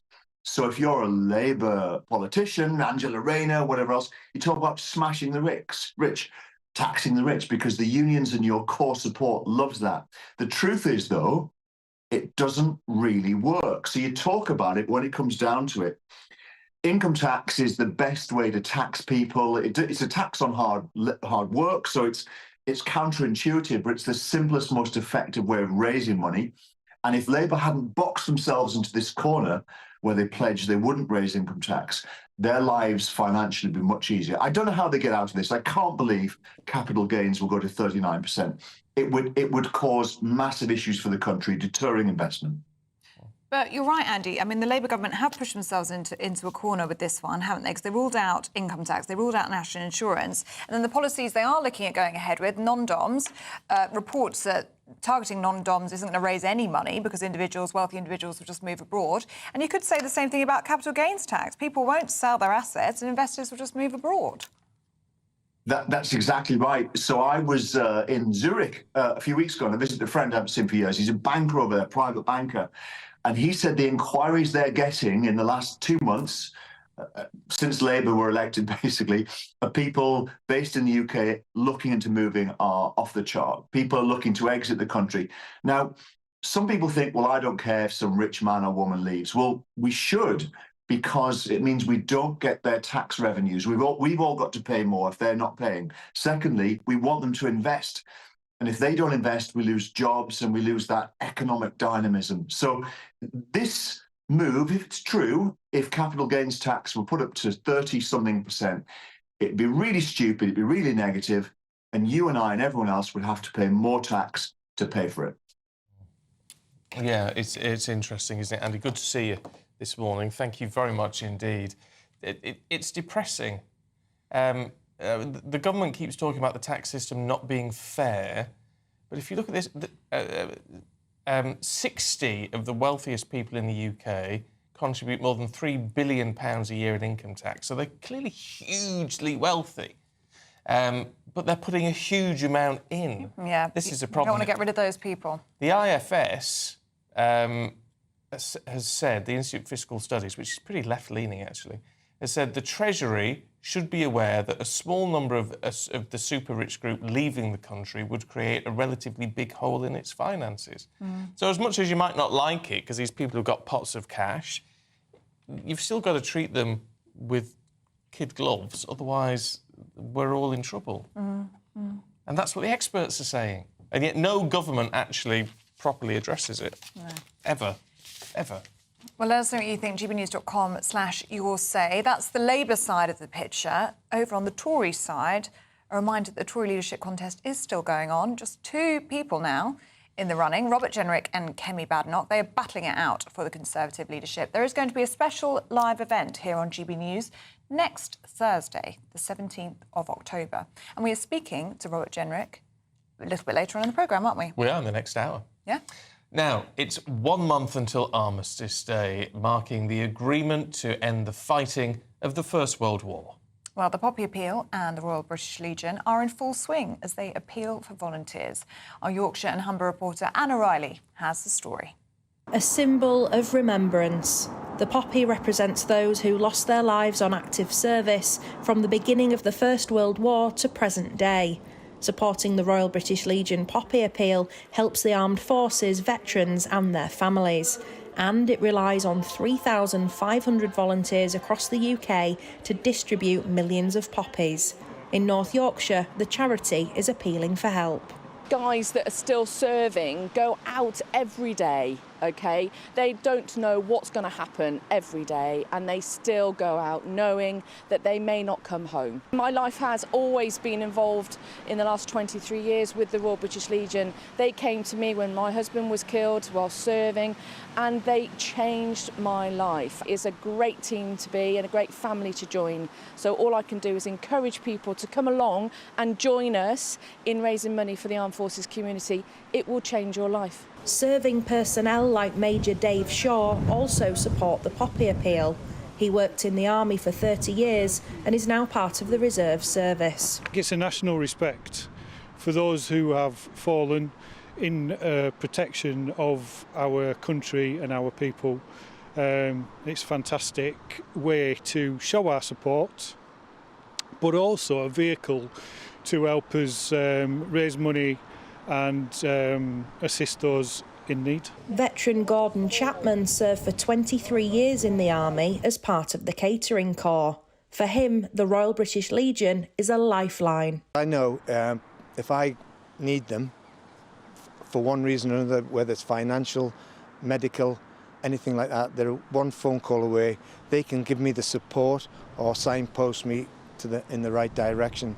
And there's so many ex-force members that really need the British Legion. Communities around the country come together every year for the appeal. It's hoped that in North Yorkshire that support will continue. Anna Riley, GB News, Northallerton. Oh, it's so important that people support the Royal British Legion and the really, really important work that they do. And I'm sure you'll be buying your poppies this year, whether it's the paper ones or the slightly fancier ones. I have got a fancy one, but I don't know where to put it. Oh, yeah, but it was one you I might have to go previously paid paper. for. Yeah, I've got the blingy one. You need to buy another one. Yeah, I do. You buy the fancy ones, you've got to keep buying them. It's a good excuse. Yeah. Exactly. Now, at 16 minutes past 7, let's take a look at some other stories coming into the newsroom this morning. Well, breaking news, and the economy grew in August, we're being told. That's after a month of stagnation. Official figures from the Office for National Statistics shows that gross domestic product rose by 0.2%, so going up just a smidge. Over 20 people have reportedly been killed and 117 injured in Lebanon's capital, Beirut, after Israeli airstrikes hit residential areas overnight. These are live pictures of Beirut. It marks the deadliest attack on the city since the Middle East conflict escalated to directly involve Lebanon. Conservatives set to change leadership rules to make it harder for MPs to trigger a vote of no confidence when they get round to electing that new leader. Our political editor sat down with the chairman of the 1922 committee, Bob Blackman. We will amend those rules to actually increase the threshold, and we're going to look at various. Well, I'm not 20%. I'm not going to say what it's going to be, but it'll be. I suspect it'll be at least to 30% to enable a position whereby there'll have to be a very strong opinion in the parliamentary party. Given the size of the party as it sits. Well, and equally, we're going to look at whether we should look at a different position in opposition to when we're in government, because the reality is that there's one thing to replace a leader in opposition, quite another to replace the Prime Minister. The Princess of Wales made a surprise visit to Southport yesterday alongside Prince William. The couple met with the families of the 3 little girls, 6-year-old BB King, 7-year-old Elsie Stancombe and 9-year-old Alice Aguirre, who died this summer following a knife attack on a Taylor Swift-themed dance class. It marks the princess's first community visit since her cancer diagnosis was made public.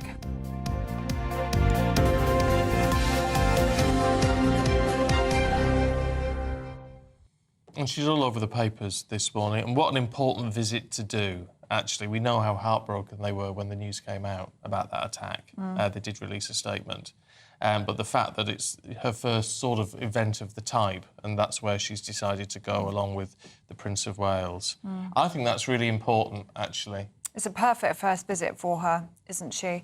And what a difference it will have made to those involved in this tragedy, actually, whether it's the families or, indeed, as we saw with some of the pictures, the emergency services have been involved in all of this. I mean, it's harrowing for everyone. I just think it's really lovely that that's what they've decided to do. Yeah, and they had reportedly told the emergency staff and the first responders that they had supported people through their darkest times, and that's why they chose to go back to Southport, because they wanted to thank those people and remind them that they hadn't forgotten them.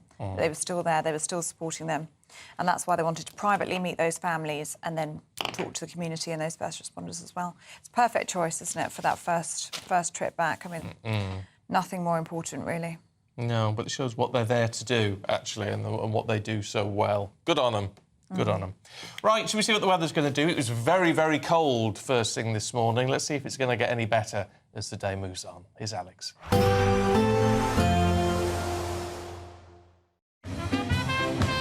There will be a light breeze in the morning, leading to a warm front. Boxed heat pumps, sponsors of weather on GB News.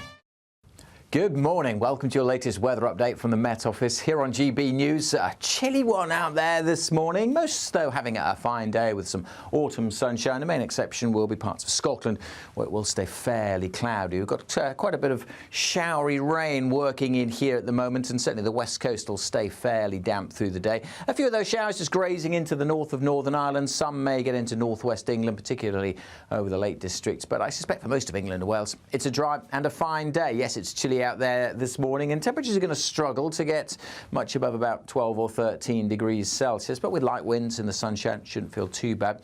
A cooler feel, though, across Scotland with more cloud here and further outbreaks of rain, and we'll continue to see these showers coming in across the northwest especially, so quite a damp day, further outbreaks of rain well into the evening. The rain further south a bit more fragmented, so we won't rain all day, far from it. There'll be some drier spells, but expect showers through the central belt. Some showers across the north and the west of Northern Ireland.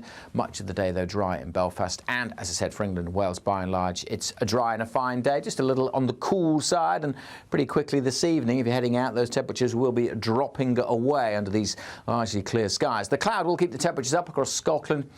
It is going to be fairly soggy, though, here. The rain continuing to trickle south through the central belt, and we'll see a bit more rain overnights coming into Northern Ireland. A few showers over Northern England, but again, further south, most places dry. Temperatures could dip down to freezing in rural spots. Most towns and cities just about staying above. But a cool start to the weekend. Again, of course, much of the south, it's a fine day. There could be some mist around early doors. That should clear away. But outbreaks of rain continuing over Scotland, pushing into Northern England and North Wales, and eventually some rain cropping up across the Midlands late in the day. The odd shower in East Anglia, but much of the south dry. Turning drier and brighter from the northwest, but also that northerly winds returning, bringing a chill. Expect a warm front, moving from the kitchen right through to the rest of the house.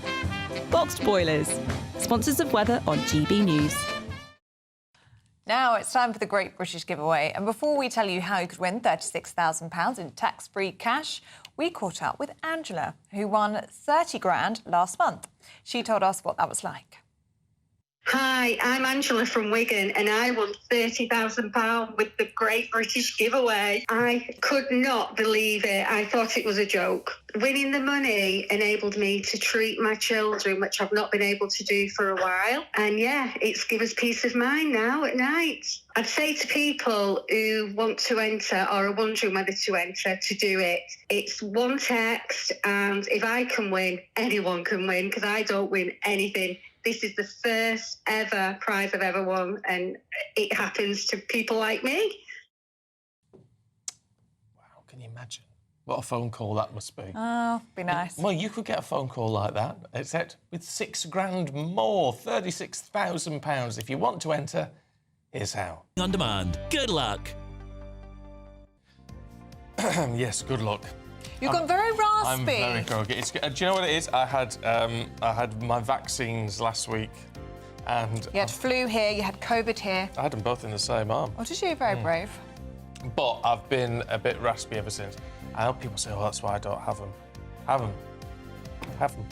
That's your flu one. I think it sounds... I mean, I know COVID can be a bit controversial, but the flu one you should definitely get. Yeah. I think the raspy voice sounds good as well. Do you? Yes, I've been very chesty all week, but it's worth it to avoid getting anything worse later on in the winter. Yes, no, good point. So there you go, bear with me.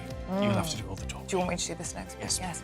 Do stay with us, still to come. We're going to be debating whether the UK should keep funding Ukraine after President Zelensky visited Sir Keir Starmer for the second time since July in Downing Street yesterday. It's Patrick Christie's Tonight, and here we do things differently. It's explaining the absolute madness of this, doesn't it? It's explosive. I mean, this is very good. It's lively. 850. Your government sat there, Sean, and it did nothing. It's controversial. And the Middle East has been in turmoil since before I was born. It's everything you need to kickstart your evening. Everyone's had their Weetabix tonight. I love to see it. That's Patrick Christie's Tonight, weeknights from 9 p.m. Only on GB News, the People's Channel, Britain's news channel. Why go out on a Friday night when Friday night comes straight to your home? Talking about? Join me and my A-team of top pundits. Chemistry tonight is electric. As we tackle the big stories of the day with wit, insight and fearless energy.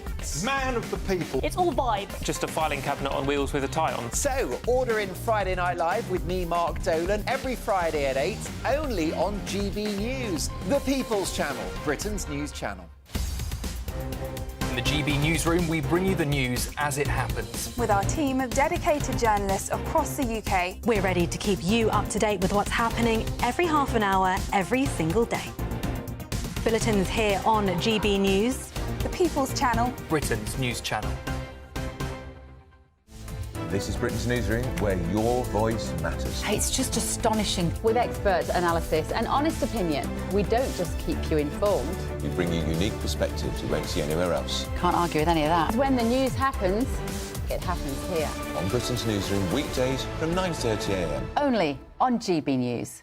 If you want your news to be straight talking... This is a nightmare for the Conservatives again. Down to earth. It's not just Nottingham where this is happening, is it? And most importantly, honest. Hard-working, middle-class taxpayers, they'll get their book thrown at them. Then catch me, Martin Daubney, Monday to Friday, 3 till 6 p.m. on GB News, Britain's news channel. Good Afternoon Britain isn't just about us. The wonderful thing about this programme is it's about everyone watching. It's an interactive programme. Well, there absolutely is something to see here, and we're going to be talking about it more. Whether it's breaking royal news, Will, please bring us up to date, or indeed a particularly punchy speech in the House of Commons. Very, very curious. We bring it to you live, and then we bring you live reaction as well. That's Good Afternoon Britain, weekdays from midday. Only on GB News, the People's Channel, Britain's news channel. Welcome to State of the Nation, daily plunge into the stories shaping our country. I'm Jacob Rees-Mogg, and Monday to Thursday we bring you the insights, the facts, the truth about how our country is being governed. Because what happens in Downing Street matters down your street. Tune in to State of the Nation every Monday to Thursday, 8 to 9 o'clock. Only on GB News, the People's Channel, Britain's news channel.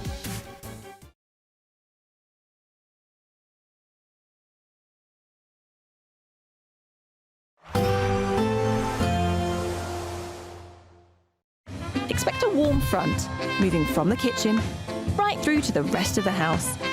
Boxed Boilers, sponsors of weather on GB News. Good morning. Welcome to your latest weather update from the Met Office here on GB News. A chilly one out there this morning. Most, though, having a fine day with some autumn sunshine. The main exception will be parts of Scotland, where it will stay fairly cloudy. We've got quite a bit of showery rain working in here at the moment, and certainly the west coast will stay fairly damp through the day. A few of those showers just grazing into the north of Northern Ireland. Some may get into northwest England, particularly over the Lake District. But I suspect for most of England and Wales, it's a dry and a fine day. Yes, it's chilly cloudy out there this morning, and temperatures are going to struggle to get much above about 12 or 13 degrees Celsius, but with light winds and the sunshine, shouldn't feel too bad.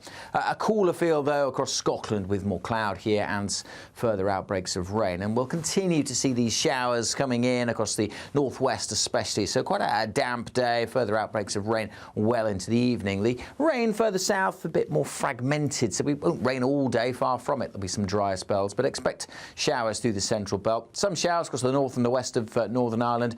Much of the day, though, dry in Belfast. And, as I said, for England and Wales, by and large, it's a dry and a fine day. Just a little on the cool side, and pretty quickly this evening, if you're heading out, those temperatures will be dropping away under these largely clear skies. The cloud will keep the temperatures up across Scotland. It is going to be fairly soggy, though, here. The rain continuing to trickle south through the central belt, and we'll see a bit more rain overnights coming into Northern Ireland. A few showers over northern England, but again, further south, most places dry. Temperatures could dip down to freezing in rural spots. Most towns and cities just about staying above. But a cool start to the weekend. Again, of course, much of the south, it's a fine day. There could be some mist around early doors. That should clear away. But outbreaks of rain continuing over Scotland, pushing into northern England and North Wales, and eventually some rain cropping up across the Midlands late in the day. The odd shower in East Anglia, but much of the south dry. Turning drier and brighter from the northwest, but also that northerly winds returning, bringing a chill. Woo! A chilly start will give way to a lovely, warm afternoon. Boxed heat pumps, sponsors of weather on GB News. The latest GB News travel. Good morning, I'm Russell Holding. On the M1 in South Yorkshire, there's a lane closed northbound again today for emergency bridge repairs at junction 38 at Huddersfield. Also in South Yorkshire, Savile Street in Sheffield is closed between the A61, Derek Dooley Way and Spittal Hill for an investigation. On the M1 in Derbyshire, the outside lane's closed northbound after an accident between junctions 28 and 29 near Mansfield, causing delays. In Bedfordshire, the A421 remains closed each way at Marston Mortain near Bedford for emergency repairs after flooding. Gatwick Express train services are suspended between Victoria Station in London and Brighton because of a points failure. In Kent, the A257 is closed each way along St Martin's Hill in Canterbury because of a burst water main. And in East Sussex, the A21 is closed each way between the Johns Cross roundabout and Roberts Bridge after an accident last night. That's the latest. You can stay up to date throughout the day by visiting our website, gbnews.com. Why go out on a Friday night when Friday night comes straight to your home? Talking about? Join me and my A-team of top pundits. Chemistry tonight is electric. As we tackle the big stories of the day with wit, insight and fearless energy.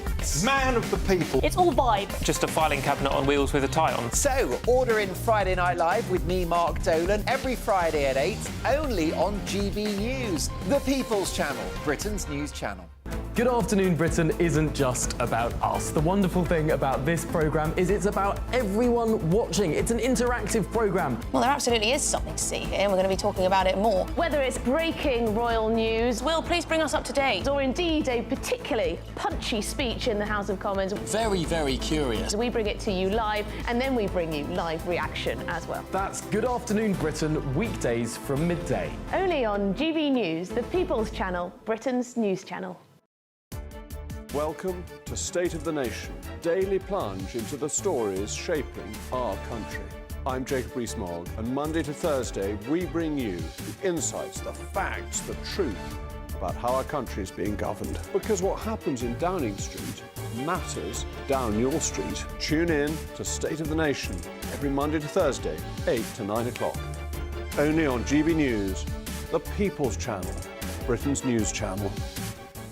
Join me, Camilla Tominey, for a frank and honest discussion with those in power that cuts through the spin and gets to the heart of the issues shaping our nation.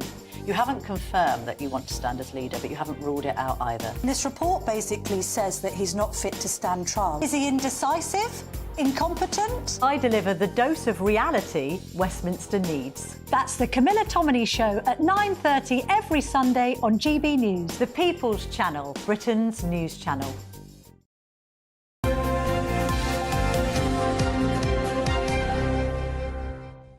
7:33 now. The Prime Minister held talks with Volodymyr Zelensky in Downing Street yesterday. Yes, that's as the Ukrainian president seeks to shore up European funding ahead of fighting through the upcoming winter months. Well, apparently details of the victory plan were shared with the meeting. The Prime Minister pledged continued commitment and support for Ukraine. But as the UK battles its own economic challenges at home, we're asking this morning, should we reconsider our financial contributions to Ukraine? Let's talk to the former head of counter-terrorism at the MOD, Major General Chip Chapman, and campaigner at the Peace and Justice Project, Samuel Sweet. Good to see you both this morning. Chip, it's costing us an awful lot of money. We don't have an end game in sight. Should we still be throwing all this money at this problem? Yes, we should, because what we're really saying is we're reducing the complexities of war to a simple economic variable. And that would mean it's unrelated to the wider issues, the moral, ethical, geopolitical and international relations considerations. The real ethical one is Russia invaded Ukraine.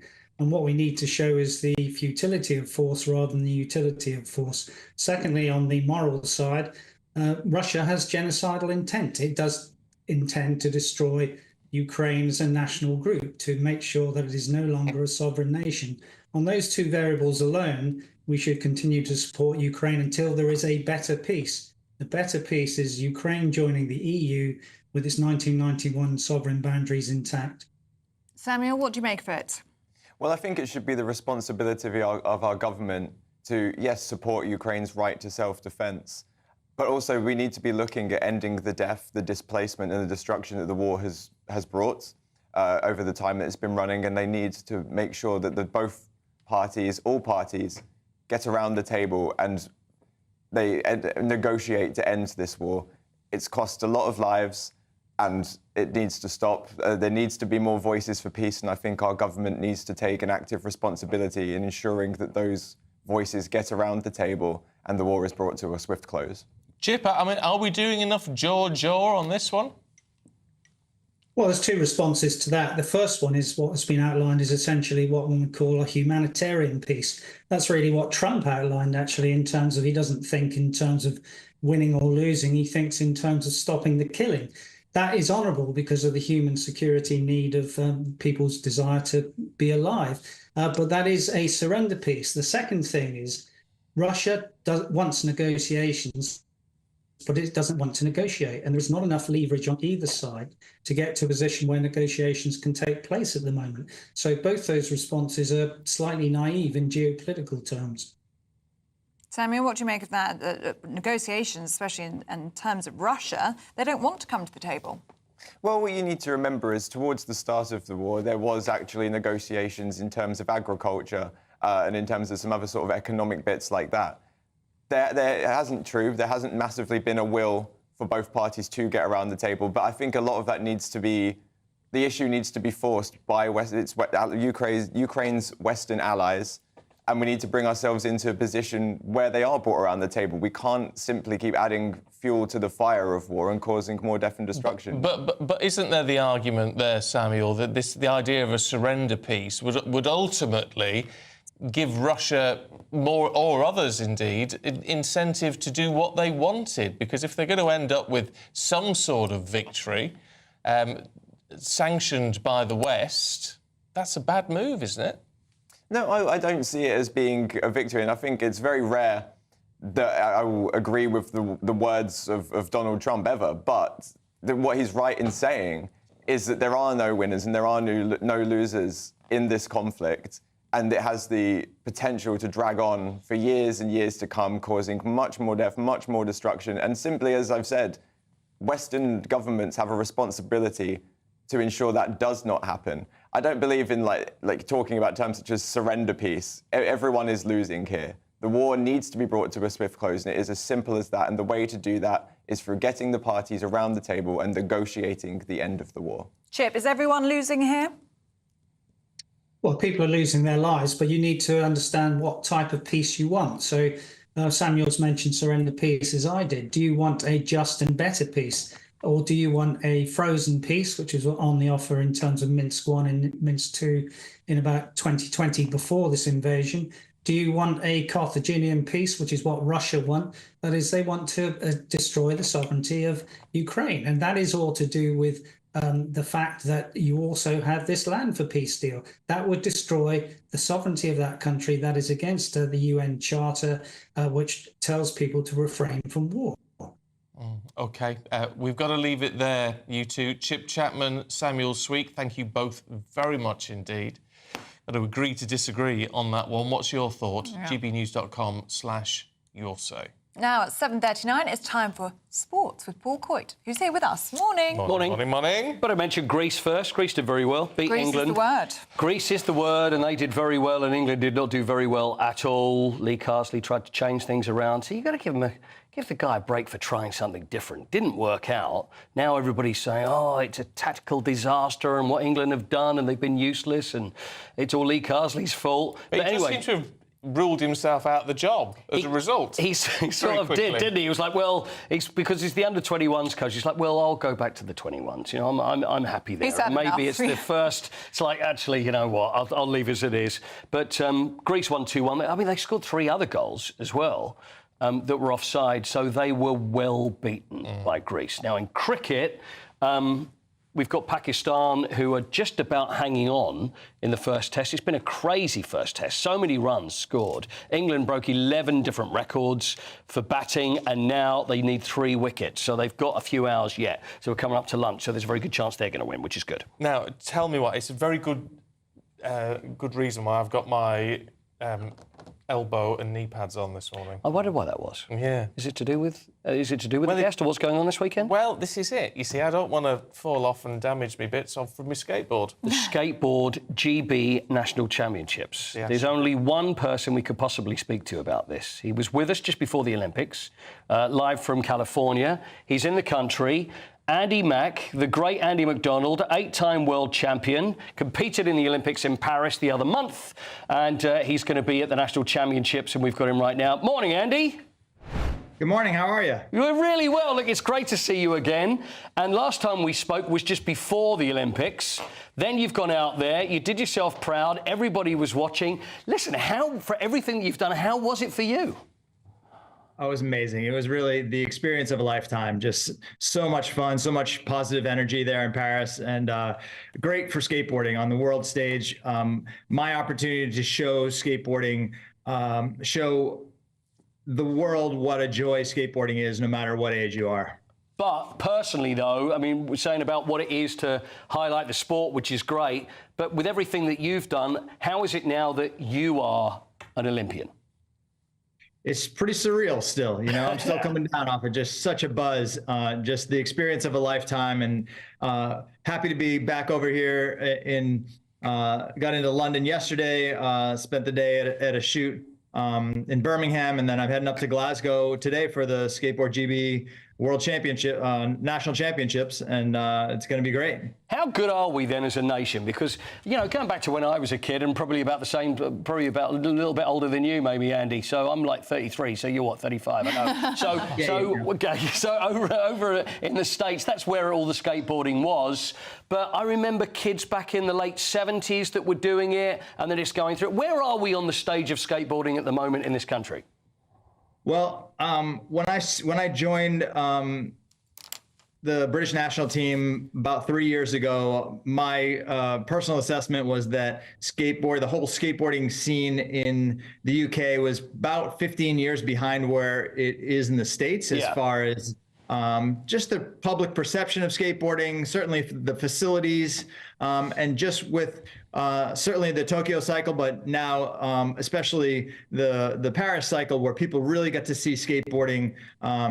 People like Sky Brown, that people here in the UK especially know, who's brought home medals twice now for Team GB in skateboarding. People are understanding, like, this is legit. This is a sport just as much as any other. There's athletes that are just as gifted and talented as any other sport, and we're starting to have some changing of the attitude toward it as a sport. People are, skateboarding and skateboarders aren't just a bunch of kids out there, disrespecting authority and breaking public property. And we're looking at modernizing our facilities. The UK is looking at building its first national training facility, and that would be huge, an indoor training facility for Olympic athletes. You know what? It's saying about kids that are doing it, but you've inspired me, my friend. I've got to tell you, it's not going to be too late. I'm going to what you did in the Olympics, and I know Stephen's thinking of it as well. We can go along, and nobody will point and smile at us, will they? Age is just a number, really. That's the way. That's one of the nice things about skateboarding. You can do it. We're still learning how long you can do it, but I skate with 4-year-olds and I skate with 70-year-olds. It's amazing. Andy, you're a legend. It's great to see you. Thanks so much. And we know it's at Glasgow Sunday, Warrington on the 17th of November, the GB Championships. I know you're not taking part this time, but it'll be great to see you there. And thanks a lot for your time. Yeah, I'll be there supporting. Make sure you check it out on the Skateboard Great Britain YouTube channel. They're streaming live from 5 o'clock on Sunday. Good man. Thank you very much. Andy Mack, the legend that is Andy Mack. Yeah, good on Does it inspire you to go on a skateboard? Hey, well, there's, Did you have one? Did you do one? I did have a skateboard, but I was not very good on it. I wasn't either. I just couldn't stay on. The only thing I ever did was flip and then land on it, but I couldn't actually go along on it. So I could stand on it, but, you see people in the streets, though, now still doing it. Yeah, it'd be quite good. There's so many skate parks in this country. You Yeah. could have lots of good British skateboarders. I'd love to. Wow. We need more coming up through the ranks. We do. They would look at me funny. There, we've got to leave it just for the time being, because we've got the papers with Emma Wolf and Candice Holdsworth in just a moment. It's Patrick Christie's Tonight, and here we do things differently. It's explaining the absolute madness of this, doesn't it? It's explosive. I mean, this is very good. It's lively. 850. Your government sat there, Sean, and it did nothing. It's controversial. And the Middle East has been in turmoil since before I was born. It's everything you need to kickstart your evening. Everyone's had their Weetabix tonight. I love to see it. That's Patrick Christie's Tonight, weeknights from 9 p.m. Only on GB News, the People's Channel, Britain's news channel. Mark Dolan Tonight, weekends from 9 p.m. Harry and Meghan haven't been pictured together for weeks now. Is there trouble in paradise? Well, I certainly think that they are rethinking some of their past decisions. This is coming from a new piece in the Daily Mail. There is clearly a professional divorce of sorts unraveling before our eyes. And the Daily Mail says it was ultimately Harry's decision because his main objective right now is to be taken seriously in the charity space. I don't know if I necessarily agree with that. I believe that Harry is finally taking advice from seasoned PR experts that are saying, you know what, your wife's brand is toxic. To me, I don't think Harry would make that decision on his own. He's so stubborn. He sacrificed so much for Meghan. And I can't see him admitting defeat or admitting that he made a mistake. And in allowing PR experts to make these observations and following their direction, his hands are clean and he won't necessarily get the wrath of Meghan Markle. Now, Harry reportedly spent his 40th birthday away from Meghan, instead hiking with his friends. They do say that Meghan Markle is ultimately the one that planned this trip, so maybe we are being too sensitive about this, but seeing him doing his favorite thing in the world, going to Africa, to, the Well Child Awards, I think that is more alarming. Let's talk about Prince Andrew, who's got a headache. He's on the clock. What's going on? Yeah, that's right. He is in jeopardy of violating the Crown Estate's lease rules, which specifically outline that repairs on Royal Lodge must be made to the property in regular intervals. Otherwise, they can terminate that lease agreement. The Express reports that the Duke has been given up until the end of the year to prove that he has the financial resources to refurbish Royal Lodge, or he's going to get the boot. He's going to be evicted. GB News, the People's Channel. Mark Dolan Tonight is your weekend dose of news, debate and entertainment. This sounds like a wild conspiracy theory. Don't miss my big opinion. Mark Meets and my take at 10. Democracy is a funny old thing. And we don't do boring. Not on my watch. I just won't have it. Let's go and get another glass of that bubbly. You've earned it. That's Mark Dolan Tonight, Saturday and Sunday, 9 to 11, only on GB News. The People's Channel, Britain's news channel.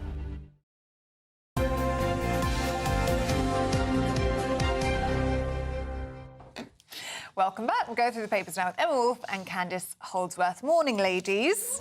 And Emma, let's start with you, shall we? Front page of the Daily Telegraph. And Sue Gray, the biggest question this morning is, where is she? Where is she? Well, this is interesting. The Prime Minister's convening one of these nonsense meetings about the regions and the envoys and the regions. Sorry, what's he calling it? The nations and the regions, up in Scotland today. No, very important meeting. And she's not there. And she's meant to be chairing it. She's meant to be. So her nonsense new job title that they shifted her sideways into was envoy to the nations and regions. And everyone went, what's that? So after kind of shuffling... So she allegedly resigned on Sunday, although many people say it was Thursday, Friday, or whatever. And, you know, after being one of the most highly paid people in Downing Street, being paid 170 grand, more than the Prime Minister for that brief period, 100 days, nearly 100 days, she's not there. She's apparently having a break before she starts her new role. But there are rumours swirling that it's a sort of standoff, a huge standoff over her severance pay and her new salary for this nonsense new role. So we shall see. But she's clearly wants to stay out of the limelight for a little bit. Do you think this is her gone for good? Or do you think she will return, Candice? It's difficult to say. I mean, they've sort of got themselves into a real pickle with this Sue Gray situation because it's making the government look very disunited and disorganised, and she was supposed to be such a big appointment. I mean, Keir Starmer was interviewing her and wanted her to come in even before they were elected, and she was supposed to be helping Labour prepare for government, and she's out so early on. And you think, what happened? I mean, why? I mean, they barely even reached 100 days, and already they've got things going on that normally only happen at the end of a government. Like the Conservatives had all these scandals after 15 years in power. She was a very strict gatekeeper, though, and that's gone down very badly with a lot of senior Labour members. Yeah, and she was sort of allegedly cutting people's salaries and really, really keen on her own salary and not bothered about the fact that it looked bad being paid more than the Prime Minister and, as you say, sort of shuffling people's desks around and slightly preventing access, direct access to the Prime Minister. And not a uniting force at all. And I think it was causing so much division within Number 10 in terms of sort of unhappiness and a sense that, you know, they were being shut out and leaks and all of that. It has really, as Candice says, it's highlighted the disunity amongst that tight team that should be a tight team around Starmer. Right, Candice, what's the Telegraph saying about Tory members, who, of course, now get their say on who is going to be their new leader, throwing their ballots away? Yes, so this is a story on the front page of the Telegraph. And following on from Robert Jenrick and Kemi Badenoch being selected as the final two in the Conservative leadership race, knocking out James Cleverly, Tory centrists are saying they're so unhappy with this choice that they might throw away their ballots. Some are even saying that you should have a spoilt ballot option on the when these two are finally presented to the membership, because they feel that it represents the right of the party but not the centrist wing of the party. So the One Nation Conservatives don't feel that they have someone who represents how they think politically in the final two. I think this represents such a quandary for the Conservative Party, who are trying to figure out which way to turn after their electoral loss. Do they go to the right and kind of try and stem the losses to Reform, or do they move more to the centre and stem their losses to the Dems? But that decision's been made by And does it MPs, even hasn't it? And does it even matter? 99% of Joe public couldn't tell you who Robert Jenrick is. If you showed him a photo, showed them a photo of him, they wouldn't know who Robert Jenrick is. Whoever is elected on November the 2nd, is not going to be the leader in 5 years' time if we get there, if we limp towards the next general election in 2029. The Conservative Party are in such disarray. They haven't even... I mean, I like Kemi Badenoch, but I can see that she's not a uniting force. She's a bit of a liability. She's outspoken. She has too many ideas.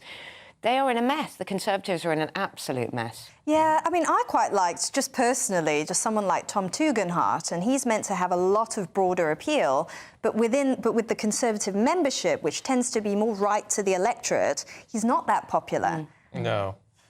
This is the problem. It's a mess, I think. Anyway, we're talking to Rob Jenrick in about half an hour. Yes. Don't miss that. And Kemi Badenoch is invited to speak to us at any time. Yeah, of course she is. OK, let's have a look, Emma, at 400 claims a day for mental health benefits. Yeah, this is a huge increase. Basically, since the pandemic, since COVID, claims for mental health capacity-based sort of benefits have tripled.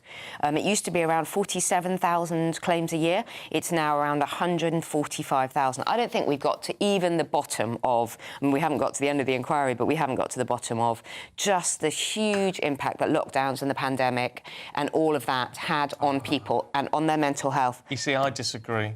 Really? I disagree. I think that the increase in mental health cases is not necessarily that people's mental health has got worse. It's we're talking about it more. Therefore, more people say, I've got a mental health problem. Yeah, we're talking about it more, but you cannot ignore the loneliness and the isolation and the lots of young people who weren't in school, who weren't in college, who weren't around other people, who were simply not... No, that hasn't. We didn't lock people. The isolation. School children were not locked out of schools for 2 years, for the best part of 2 years. I think a lot of school children now go, oh, I've got a mental health issue. The biggest, yeah, but one of the biggest drivers is not working. People were put on furlough. Not working is so bad for your mental health. Staying, you know, businesses closing down, that is terrible for your mental health. Look what it did to relationships. Many relationships foundered in the lockdowns. I think to see a tripling since the pandemic, I agree with you. Of course, we're talking about it more, and that's a good thing. But the numbers are staggering. We're spending already 100 billion in working age benefits, and that's going to be 130 billion by the end of the decade. Wes Streeting has called it one of the most urgent issues of our time. And compounding that, Stephen, everything you say, it's also the waiting list for treatment, that you can't get treatment as well. So now you've got more and more people waiting to be seen by a therapist, which can help in the early stages. Yeah, the waiting lists for seeing a psychiatrist on the NHS are huge. You're all more sympathetic than me. I think too many. I think the number of claims is diminishing those people who really have a problem. Yes. No, I agree with you. I agree with you. But the reasons. I mean, they say that, you know, that they did loosen the restrictions in terms of how you could be approved for PIP payments during the pandemic. So they said that sort of swelled the numbers of people who are claiming. I think Liz Kendall, the Work and Pensions Secretary, I just wonder how much of a reformist she'll be on this issue, because you have to be very brave and you have to be someone who's prepared to take really tough choices to deal with welfare reform. And the Labour Party, I don't think traditionally have taken that sort of tough attitude to these things. They tend to be a bit more liberal and a bit more sympathetic to people claiming disability benefits. But the cost is so huge now that I think someone's going to have to grasp the nettle on it. Yeah. Can we talk Quality Street? Let's. Just because, you know, I'd like to. And we love chocolate, don't we? As a nation. Well, we had quite a heated discussion about Quality Street and which are the best colours. And you mess with Quality Street. Well, Stephen's going to prove this. You mess with Quality Street at your peril, because it's a real sort of British institution. Well, first they did tin boxes, and tin boxes were quite useful to put things in, put buttons and sewing needles in and things like that. And then they went to plastic, which I think is horrid. Those plastic boxes were horrid. And now they've gone to paper. They're trialling big paper boxes. Hefty paper boxes. I'm all right with that. Which I think is probably okay. Yeah. But, you know, people get quite upset about this stuff. I'm so, all right. You know, you can still... As long as you've got the chocolates in, I'm happy. As long as it tastes the same. Yeah, we've got to leave it there. And don't mess with the purple. Thanks, both. Thanks, ladies. Let's have a look at the weather. The latest GB News travel. Good morning, I'm Russell Holding. On the M1 in Leicestershire, the inside lanes closed southbound at junction 24, the turn for East Midlands Airport south of Nottingham. After an accident, there are long delays as a result. On the M5 in Worcestershire, there are 2 out of 3 lanes closed southbound, along with the entry slip road that's closed at junction 6. Worcester, after a vehicle caught fire, causing delays. In Bedfordshire, the A421 remains closed at Marston Mortain near Bedford for repairs. After flooding, diversions are often back on by the slip roads at Beancroft Road. In London, Totteridge Lane is blocked eastbound by an accident at Whetstone, causing delays. Gatwick Express train services are suspended between Victoria Station in London and Brighton because of a points failure. In Kent, the A257 is closed along St Martin's Hill in Canterbury because of a burst water main. And in East Sussex, the A21 is closed each way between Johns Cross and Robertsbridge after an accident last night. You can stay up to date throughout the day by visiting our website, gbnews.com. Good luck. This is Britain's Newsroom, where your voice matters. It's just astonishing. With expert analysis and honest opinion, we don't just keep you informed. We bring you unique perspectives you won't see anywhere else. Can't argue with any of that. When the news happens, it happens here. On Britain's Newsroom, weekdays from 9:30 a.m. Only on GB News. In the GB newsroom, we bring you the news as it happens. With our team of dedicated journalists across the UK, we're ready to keep you up to date with what's happening every half an hour, every single day. Bulletins here on GB News, the People's Channel, Britain's news channel. If you want your news to be straight talking... This is a nightmare for the Conservatives again. Down to earth. It's not just Nottingham where this is happening, is it? And most importantly, honest. Hard-working, middle-class taxpayers, they'll get their book thrown at them. Then catch me, Martin Daubney, Monday to Friday, 3 till 6 p.m. on GB News, Britain's news channel.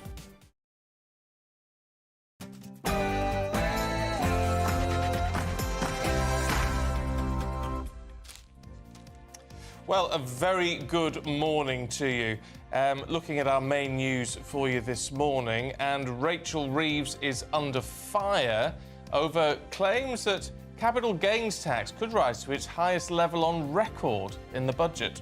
As experts warn an increase could drive businesses out of the country. So, is a 39% capital gains tax on the cards as the Chancellor tries to plug that £25 billion black hole? Starmer in Scotland. The Prime Minister will convene his first Council of the Nations and Regions today, but a certain Sue Gray is nowhere to be seen. As the Tory leadership battle enters its final stage, Robert Jenrick joins breakfast later this hour to make his case. The Princess of Wales pays a surprise visit to the families of the 3 little girls who were killed in the Southport stabbings earlier this summer. Chaos continuing in Florida as reports emerge that Hurricane Milton took more than a dozen lives. Ahead of Remembrance Sunday next month, the Royal British Legion are appealing to the public to roll up their sleeves and help with the annual Poppy Appeal. And Hertfordshire Zoo names 2 endangered penguin chicks after Oasis, Liam and Noel. And now there, we're talking to the zoo later on. Aww. They'll get on, then they won't talk for ages, and then they'll get back together again. You know what penguins are like. Great for England in cricket, as they managed to beat Pakistan by an innings of 47 runs in a game that's going to be remembered for a very long time. Not so great, though, for England in the football. We'll forget that one, as they lost 2-1 to Greece at Wembley last night, and 2 more sporting greats have announced their retirements. A cold one out there this morning, but for many of us, it's going to be a fine autumn day. The main exception being Scotland, where there will be a fair few showers. Join me later for a full forecast. Just gone 8 o'clock. I'm Stephen Dixon. I'm Ellie Costello, and this is GB News Breakfast.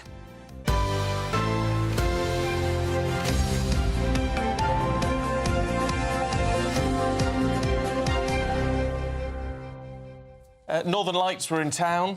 They were? Wherever you are in the UK, pretty much last night. Paul Coyte has been moaning that he's never seen the Northern Lights. Yeah, very Despite unhappy. heading to Finland. So, do you know what I thought we'd do? Yes. I thought we'd bring the Northern Lights to you. Oh, that's a lovely... Oh, look at that. Look at that. Wow, that's very nice. Good, isn't it? It is. I feel That's like lovely. we're in Iceland or something. I know.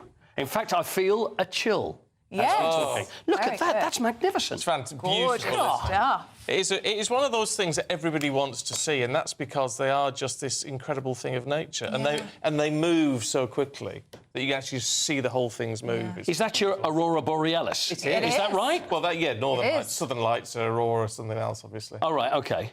Wow. And the colours are just spectacular, aren't they? They are It's on amazing. these. I've never seen them either. I've been asleep. Look at that. They've been asleep the last 2 times. Yeah. Not really seen them. Been asleep. I've missed them There you both go. times. So this is what's been sent in by Richard. That's great. Absolutely in Suffolk. Just gorgeous. Absolutely fantastic. And have we got the pictures from Doogie as well? Doogie BT, our very own Doogie BT, was out and Looks about. like Gibraltar there, wasn't Yes, it? it does. That's just like Gibraltar. Where's that? And these are from Doogie, who took his camera out last night. Look at that. That is amazing. That is Gorgeous amazing. skies in North Island last night. Can we at least please find out when we should be looking? Because I never know Last when... night, I think it was about 8:30. I always hear afterwards. I was It's always already the in next bed. day. Sadly, I can't... you can't see that one. Well, my sister-in-law's just sent that in. That was in Cumbria. They're all very green there. Let me see, very And green that's in the- Cumbria, yeah. And that's the cat enjoying them, yes. Fizz enjoying them last night. Fizz. That's cute. Oh, and beautiful shots over the Shard sent by Dr. Jane Evans as well, but they're all just on my phone, so I can't. Oh, right. Well, do send them in on X if you can. Yes, and let us please. know where you saw the Northern Lights last night and share your pictures as well. And we'll share as many as we can throughout the programme. Beautiful, isn't it? Lovely. Very It's a shame. I enjoyed the studio more like that. You know what? So did I. Maybe we should keep it on, have a themed Northern Lights programme. Yes, right. We're going to talk politics for you very shortly, but in the meantime, I just want to get the latest on what's going on in the States, in Florida, because the figures are frightening, actually. 4 million homes and businesses have been left without power after Hurricane Milton wreaked havoc. Yes, the freak weather event is being blamed for over a dozen deaths in Florida, estimated to have caused tens of billions of dollars in damage. Well, let's talk to meteorologist at Weather Trending, Sarah Thornton, whose line has just dropped out, unfortunately. That's technology for you this morning. We've got her back. Sarah, morning to you. There you go. Look, what are we to... solar flares. Well, we will blame it on that. Yeah. What are we to make of this? Because, I mean, the figures are horrific in terms of the amount of damage that's been done, and when you look at wind speeds and surges and all the rest of it. However, it would seem that in the great scheme of things, Florida got off comparatively lightly. Yeah, and I do think, actually, Stephen, that is down to preparedness and a good forecast, and it really was well signposted by the forecast models, and we knew it was coming in, and we knew it was going to kind of take that arc right across the peninsula from the Gulf Coast to the Atlantic coast. So I think with all of that, they were able to say, here's where we need the evacuation orders, here's where we need the shelter-in-place orders, here's where we're declaring that state of emergency, and then get people to safety. I had a journalist say to me yesterday, it was something of a damp squib, wasn't it? What he really meant by that was there weren't many fatalities. And actually, if you look, half of the fatalities we know about were on the East Coast, where all eyes weren't on there because of those that tornado spawning that happened around Port St. Lucie. You know, I was actually meant to go out myself on Wednesday, fly out, because my parents live just south of Orlando, so they were right in the path of Milton, and they had it come over them overnight. It was going from a Cat 2 to a Cat 1 then, and they've lived there for more than 20 years. They say they've never known the likes of it. They had a very, very sleepless night. We all did, because, of course, we were in constant text communication, and we're hoping they didn't lose power and we could still hear from them. But because the storm surge was likely to be one of the most deadly bits, and people got away from that coastal area, so as we know at the moment, there weren't too many fatalities. We do think that there might be more to be revealed today and over the next few days.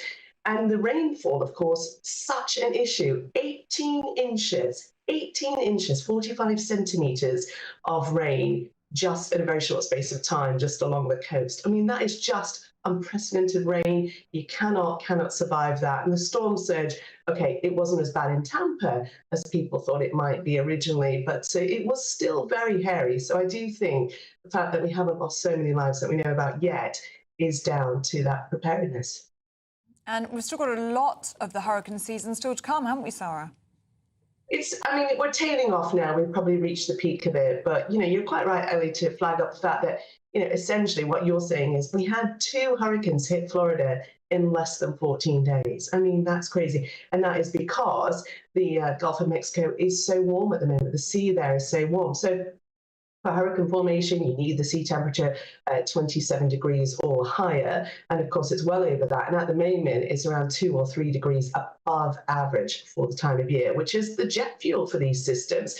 And that is why Milton particularly was so intense, because if you remember, before it made landfall, it went to a Cat 5. And some meteorologists were saying in the States, actually, it's almost a Cat 6, which isn't even on the Saffir-Simpson scale. But, you know, it just was so ferocious. Thankfully, it did drop to a 3 as it finally made landfall. But 120-mile-an-hour winds, I had to equate it yesterday to, I don't know if you remember the tornado Birmingham, the Birmingham tornado of 2005, so nearly 20 years ago. And it was a really big story. I know you might not remember, but it was a really big story back then.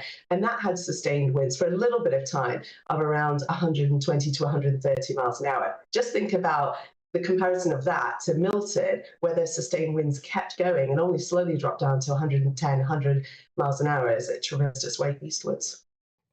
OK, Sarah, really good to talk to you. Thanks very much indeed.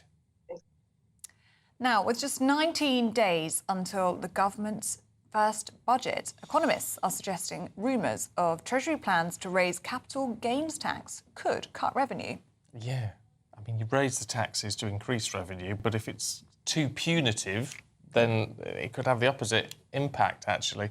Of course, capital gains is what you pay on profits from the sale of things like property, shares, investments, that sort of thing. Well, the warning comes as the Prime Minister prepares to host the first Council of Nations and Regions in Scotland today. Yes, Labour's special envoy to the nations and regions isn't going to be there. She's meant to be, of course, chairing it, but she's decided to take a short break.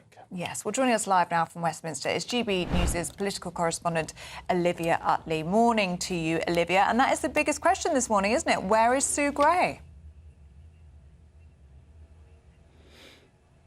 Well, where is Sue Gray? Exactly. It seems as though in that row that's been brewing in Downing Street for quite a long time now between McSweeney and Sue Gray, McSweeney has very much won. Sue Gray appears to have been sidelined to the extent that she is not even going to be there this morning chairing that table of nations and regions, which should be her job. Now, perhaps it's not really surprising that Sue Gray has been sort of slipped under the rug, sort of shoved out slowly, because if you look at her 100 days in Downing Street, it doesn't seem to have been a great success for the Prime Minister. Sue Gray should have been the person making sure that the Prime Minister is sort of politically slick and savvy. And if we're honest, the Prime Minister has been anything but that. He seems to have fallen into trap after trap, including, perhaps most importantly, that gifting trap, the amount of money that he's taken in gifts, which has been widely condemned across the political spectrum.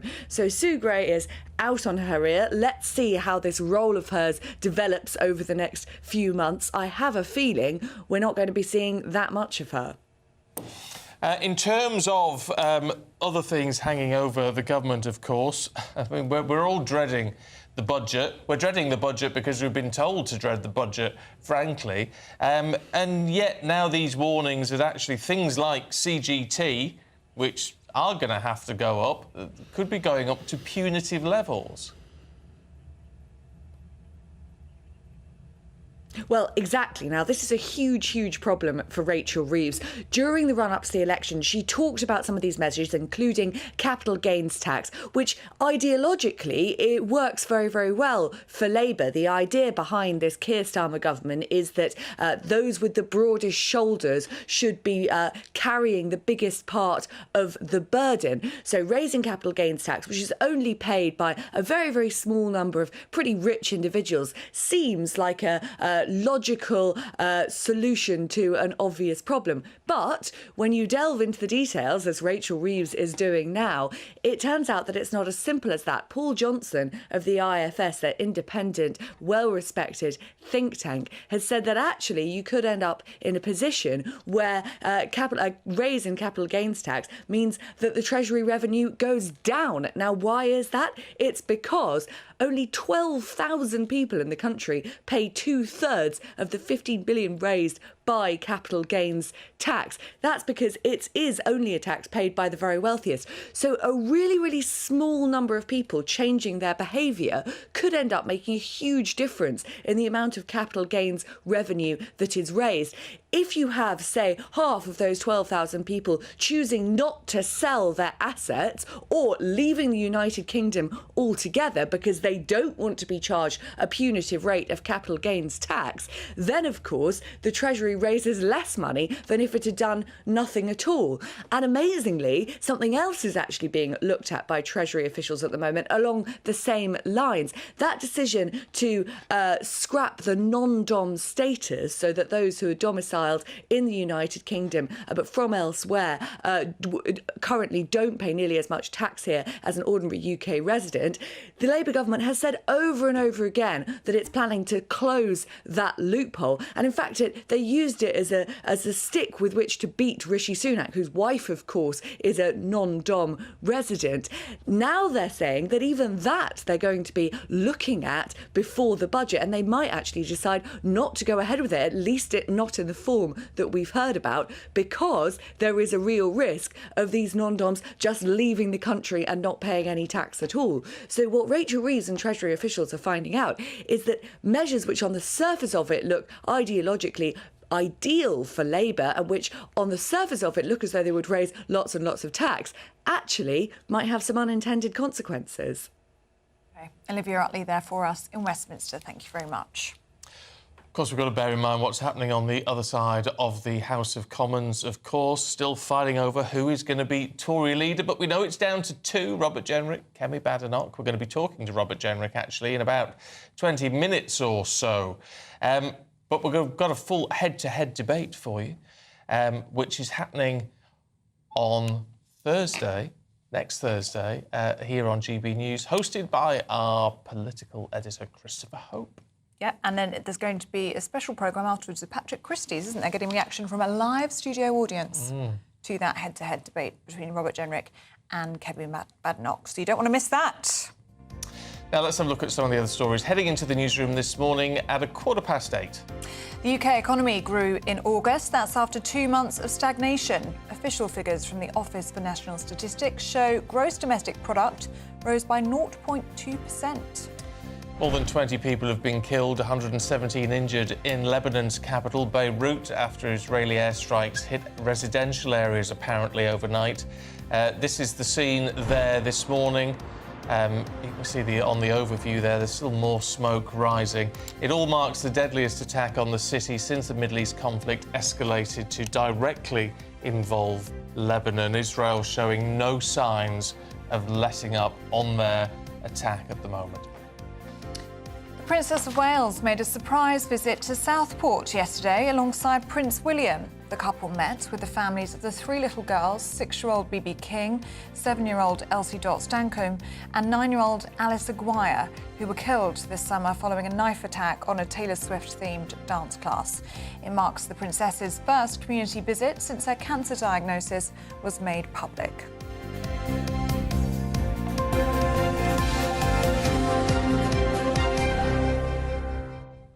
Lovely to see her back in action. It's a shame. In a way, it's a shame that it had to be at such a heartbreaking thing. But that's what the royals often do best, and actually it will have brought a lot of comfort to people involved in that absolute horror. And right to shine a light on Southport, because it has been out of the headlines, and those 3 little girls can just never be forgotten. So rightly so, the Princess of Wales on the front page of most of the newspapers this morning. And they chose that as the first visit for the Princess of Wales since her cancer diagnosis because they wanted to show support for Southport and remind them that they haven't forgotten them. I think it's a lovely first official trip. Right. Should we see what the weather's going to do for you today? Get your coats out. Get your big coat on. It's cold outside. Here's Alex.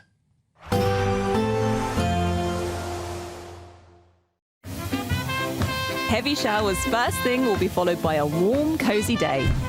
Boxed Boilers, sponsors of weather on GB News. Good morning. Welcome to your latest weather update from the Met Office here on GB News. A chilly one out there this morning. Most, though, having a fine day with some autumn sunshine. The main exception will be parts of Scotland, where it will stay fairly cloudy. We've got quite a bit of showery rain working in here at the moment, and certainly the west coast will stay fairly damp through the day. A few of those showers just grazing into the north of Northern Ireland. Some may get into northwest England, particularly over the Lake District. But I suspect for most of England and Wales, it's a dry and a fine day. Yes, it's chilly out there this morning, and temperatures are going to struggle to get much above about 12 or 13 degrees Celsius, but with light winds and the sunshine, shouldn't feel too bad. A cooler feel, though, across Scotland with more cloud here and further outbreaks of rain, and we'll continue to see these showers coming in across the northwest especially, so quite a damp day, further outbreaks of rain well into the evening. The rain further south a bit more fragmented, so we won't rain all day, far from it. There'll be some drier spells, but expect showers through the central belt. Some showers across the north and the west of Northern Ireland. Much of the day, though, dry in Belfast. And, as I said, for England and Wales, by and large, it's a dry and a fine day. Just a little on the cool side, and pretty quickly this evening, if you're heading out, those temperatures will be dropping away under these largely clear skies. The cloud will keep the temperatures up across Scotland. It is going to be fairly soggy, though, here. The rain continuing to trickle south through the central belt, and we'll see a bit more rain overnights coming into Northern Ireland. A few showers over northern England, but again, further south, most places dry. Temperatures could dip down to freezing in rural spots. Most towns and cities just about staying above. But a cool start to the weekend. Again, across much of the south, it's a fine day. There could be some mist around early doors. That should clear away. But outbreaks of rain continuing over Scotland, pushing into northern England and North Wales, and eventually potentially some rain cropping up across the Midlands late in the day. The odd shower in East Anglia, but much of the south dry. Turning drier and brighter from the northwest, but also that northerly winds returning, bringing a chill. Even though we'll see a cloudy start, it'll be a bright outlook for the rest of the day. Boxed Solar, sponsors of weather on GB News. Now it's time for the Great British Giveaway. And before we tell you how you can win £36,000 worth in cash, the biggest cash prize of the year so far, tax-free, don't you know? We're going to hear from Angela. I love Angela. She's a good northern lass, and she won £30,000 in September. Have a listen. Hi, I'm Angela from Wigan and I won £30,000 with the Great British Giveaway. I could not believe it. I thought it was a joke. Winning the money enabled me to treat my children, which I've not been able to do for a while. And yeah, it's given us peace of mind now at night. I'd say to people who want to enter or are wondering whether to enter, to do it. It's one text, and if I can win, anyone can win, because I don't win anything. This is the first ever prize I've ever won, and it happens to people like me. Angela, congratulations.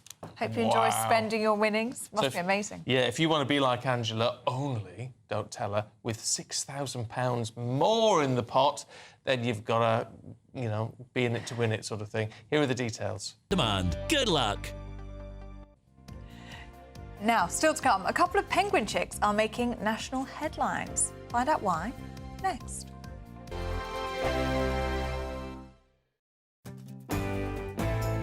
I'm Andrew Pearce. This is GB News, the People's Channel, Britain's news channel. Join me, Nana Akwe, for an informative, interactive news programme with a difference. It's fun. No, he didn't say that, Dave. I'm so surprised. I think there's an element of truth to that. Join me from 3 p.m. every weekend, only on GB News, Britain's news channel. This is GB News, Britain's news channel. Quite a few actors on this programme on a Friday night, and I always ask them the same question. Was you a nuisance at school? I was quite naughty, yeah. I got the slipper in front of the whole school at the age of 6. Really? It was quite humiliating.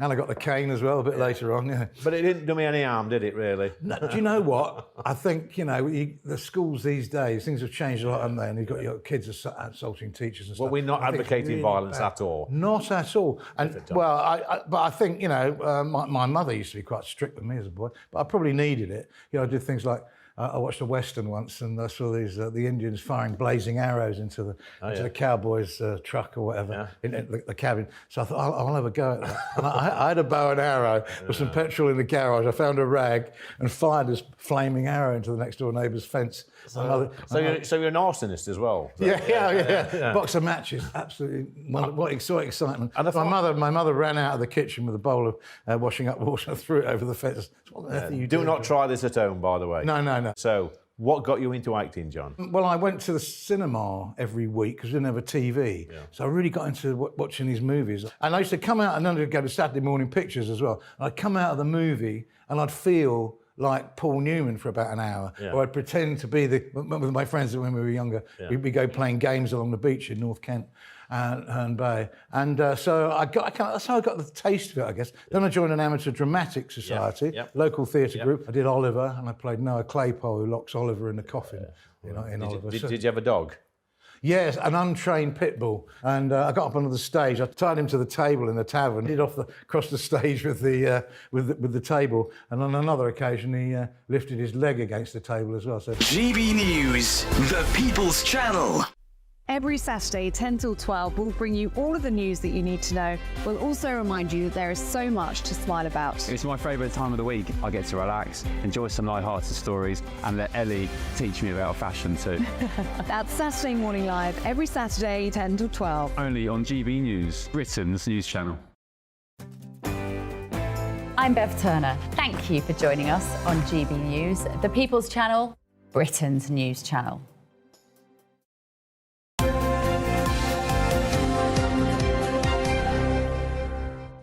Now, we're very excited about this next story, aren't we? We've been talking about it all morning. Thrilled. No, you are. No, I don't like the names. No, I don't like the names. He's not happy with the choice of names. Now, Hertfordshire Zoo has announced that 2 endangered African chicks have hatched. Now, that's the good news.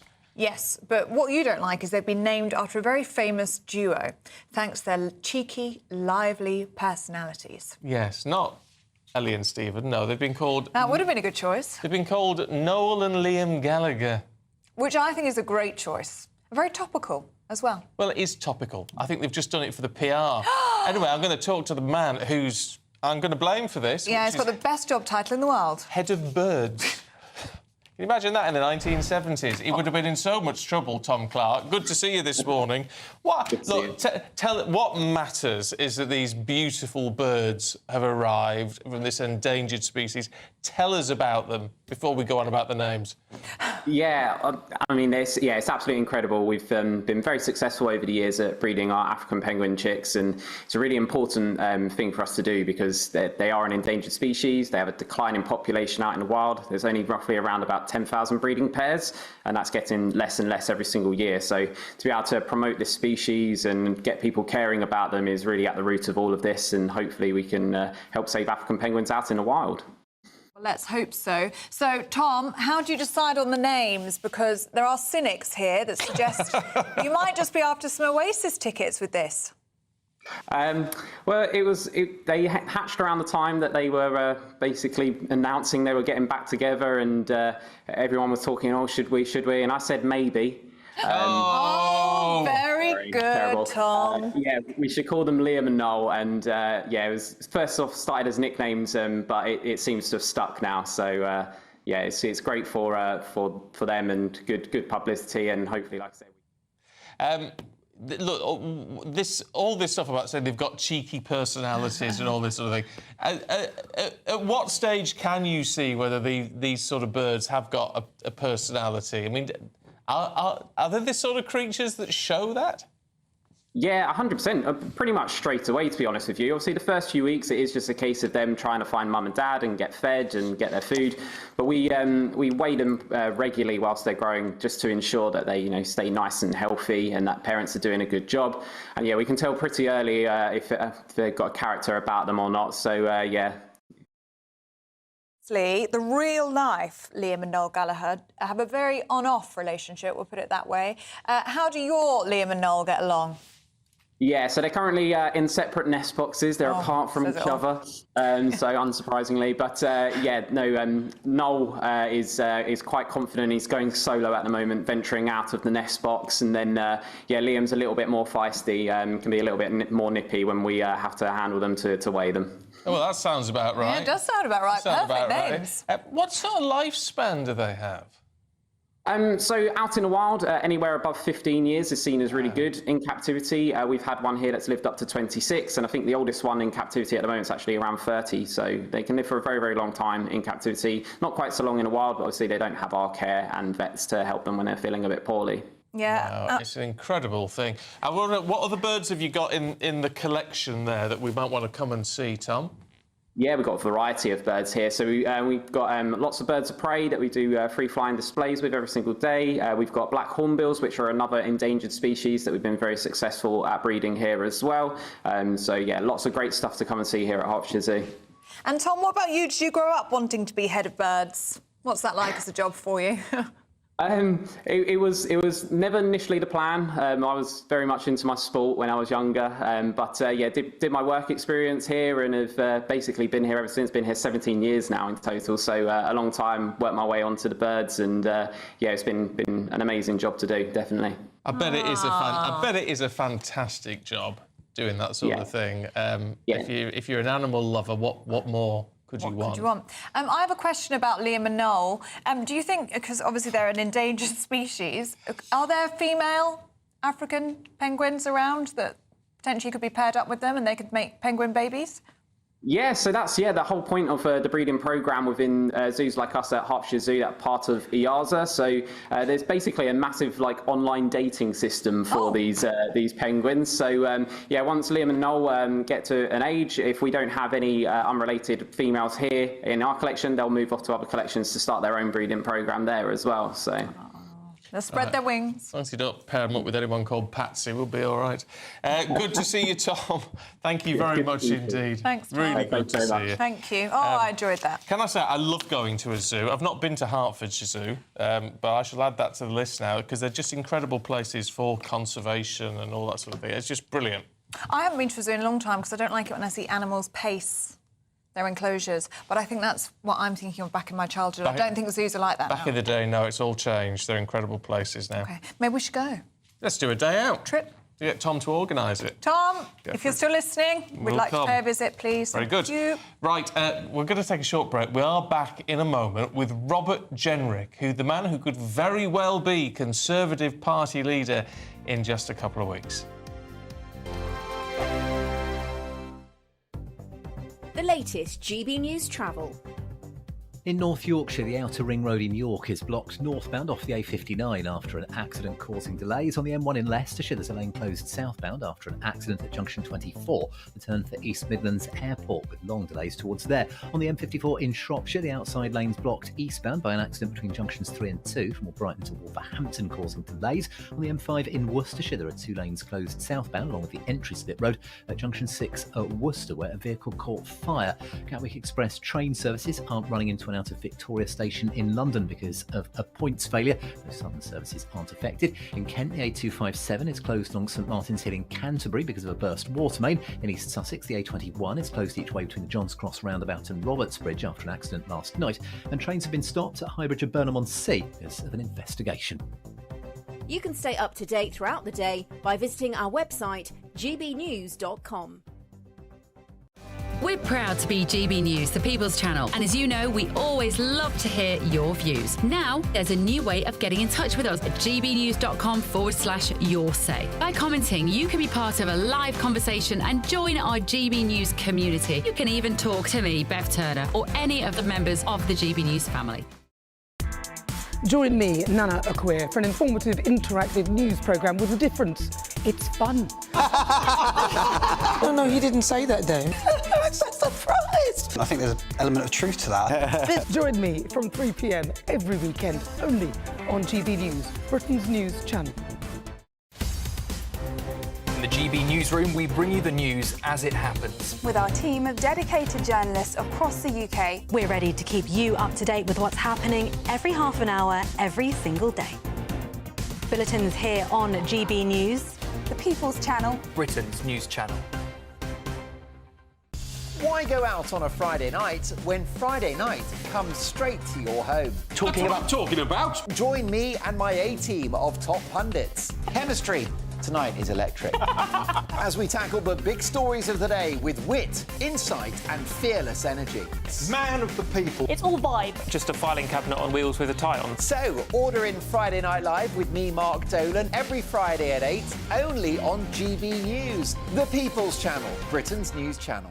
Good Afternoon Britain isn't just about us. The wonderful thing about this programme is it's about everyone watching. It's an interactive programme. Well, there absolutely is something to see here, and we're going to be talking about it more. Whether it's breaking royal news, Will, please bring us up to date, or indeed a particularly punchy speech in the House of Commons. Very, very curious. We bring it to you live, and then we bring you live reaction as well. That's Good Afternoon Britain, weekdays from midday. Only on GB News, the People's Channel, Britain's news channel.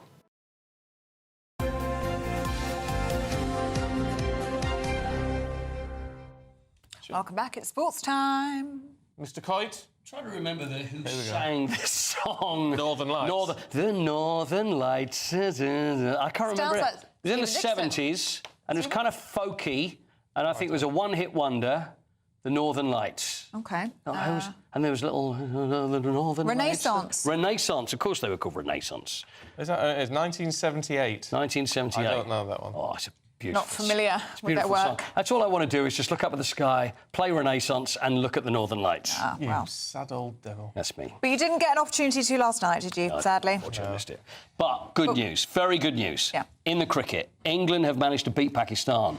It's an unbelievable game. And if ever People think, oh, Test cricket is boring. This has just had, and listen, and I'll argue it with you, it's had everything. So Pakistan got 556 runs in their first innings, and it was like, oh, this is going to be a draw, this is going to go on forever. England break all sorts of records, scoring 823 for 7 declared. They probably could have scored 1,000.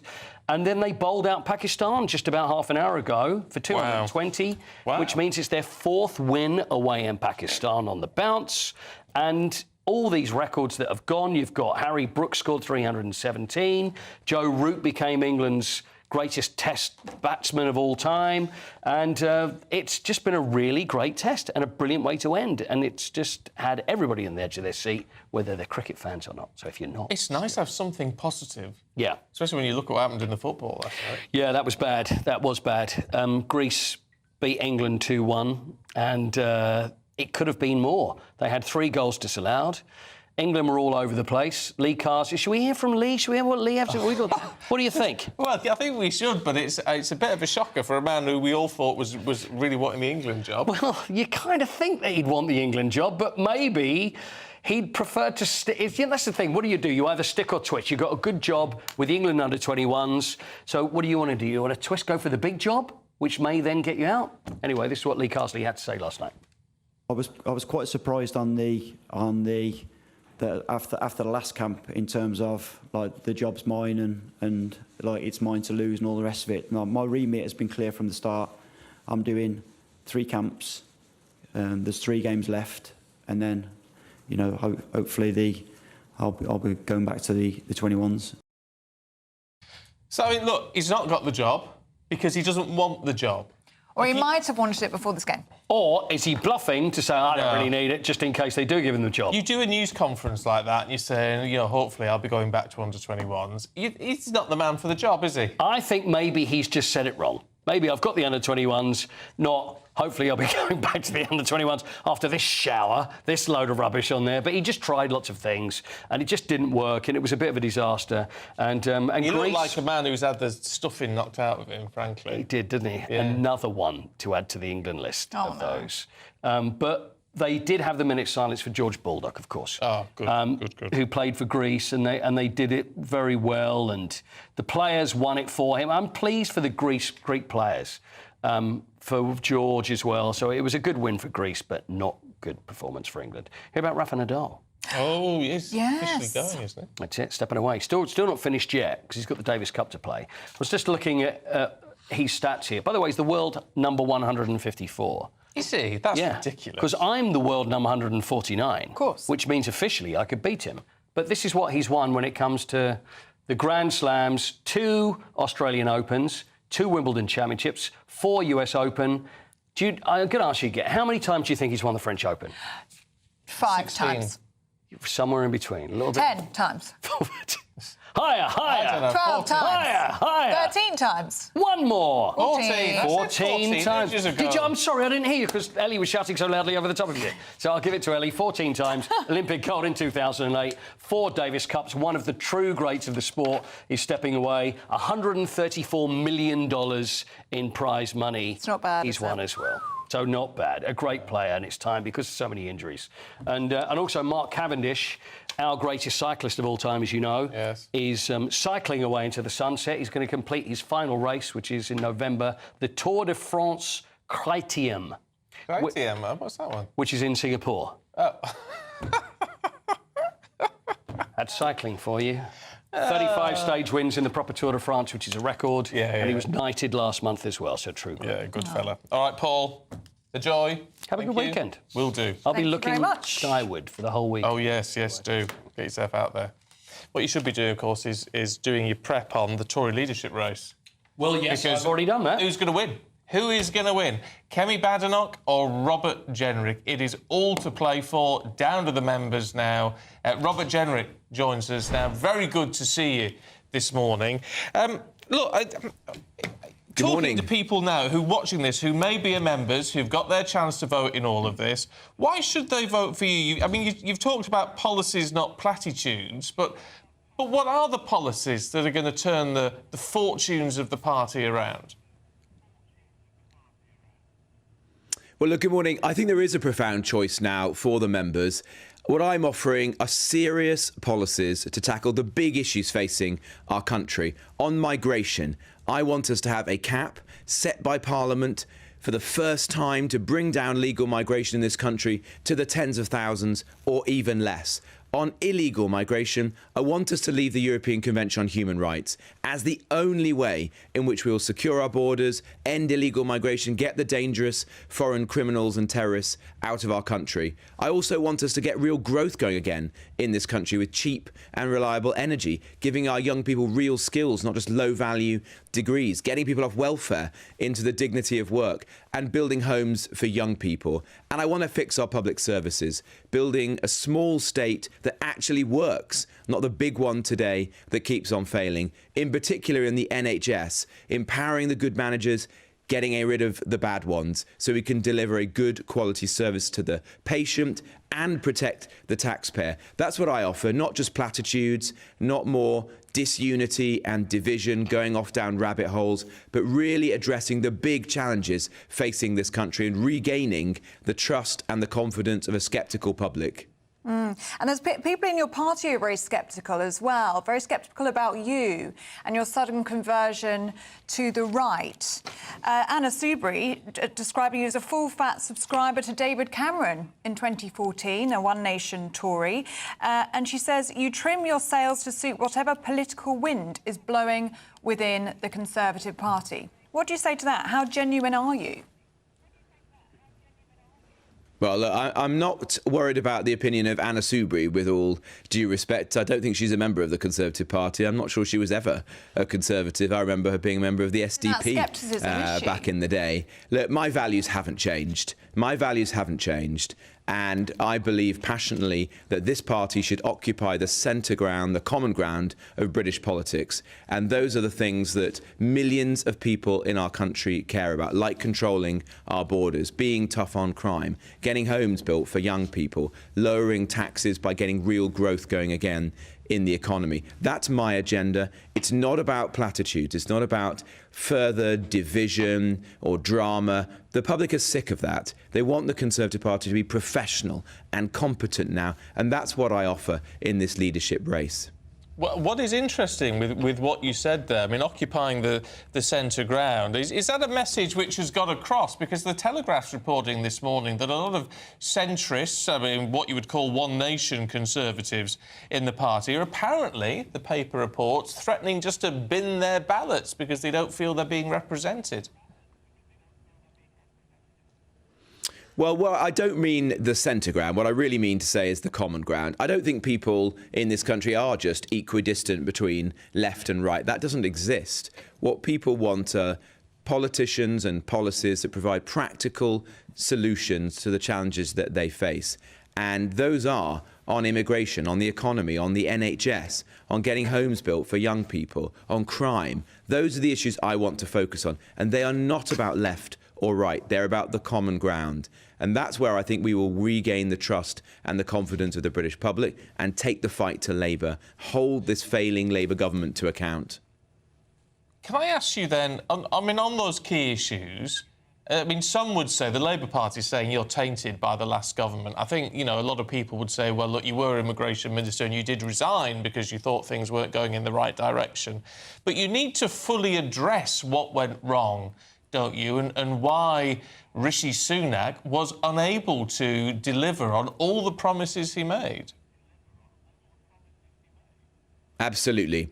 But more than anyone else in this leadership contest, I have been clear that the last Conservative government didn't deliver for the British people on some of the most important issues, whether that is on the NHS, the economy, or indeed our borders. And we've got to repent for that. Let's do that now. Let's be honest, painfully honest, about the mistakes that we've made so that we can begin the process of rebuilding trust and confidence.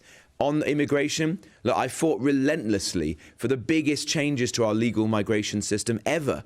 And that will bring down the number of people coming into this country by 300,000 every year. And you're starting to see that in the numbers. But I never saw that as the end. I saw it as the beginning. And that's why I think it's so critical that we have this cap set by Parliament in the tens of thousands. So we get back down to our historic norms. I'm the only candidate stood in this leadership contest who is promising that. And on illegal migration, I ultimately chose to resign from the cabinet because the Prime Minister and everyone who was in his cabinet at the time were willing to go along with a version of the Rwanda policy that simply wasn't going to work. I want to end the merry-go-round of legal disputes, get people out of this country who come here illegally within days, not weeks or months. That means you have to leave the ECHR. And the choice for members of the Conservative Party in this election is, are we going to leave it or are we going to remain? I'm for leave. I'm the only candidate who says that. I think it's critical because there is simply no way that we will restore confidence to the public unless we fix this problem of illegal migration. Otherwise, we will continue to lose millions of small C Conservatives to reform or staying at home because they're so disenfranchised by our politics and democracy. I'm not prepared to do that. I want us to add leaving the ECHR to the stable of Conservative policies, win the next general election, get the mandate for that and get on and do it. Well, I'm glad you've mentioned reform because they are threatening your very existence at the moment, aren't they? And especially with Kemi Badenoch and with yourself, it's clear that the Tory party now is going to swing to the right. You are offering that right-wing vote. But Nigel Farage, you lost many votes to him and the Reform Party in the last general election. You've previously said you would welcome him in to the Tory party. Do you still believe that?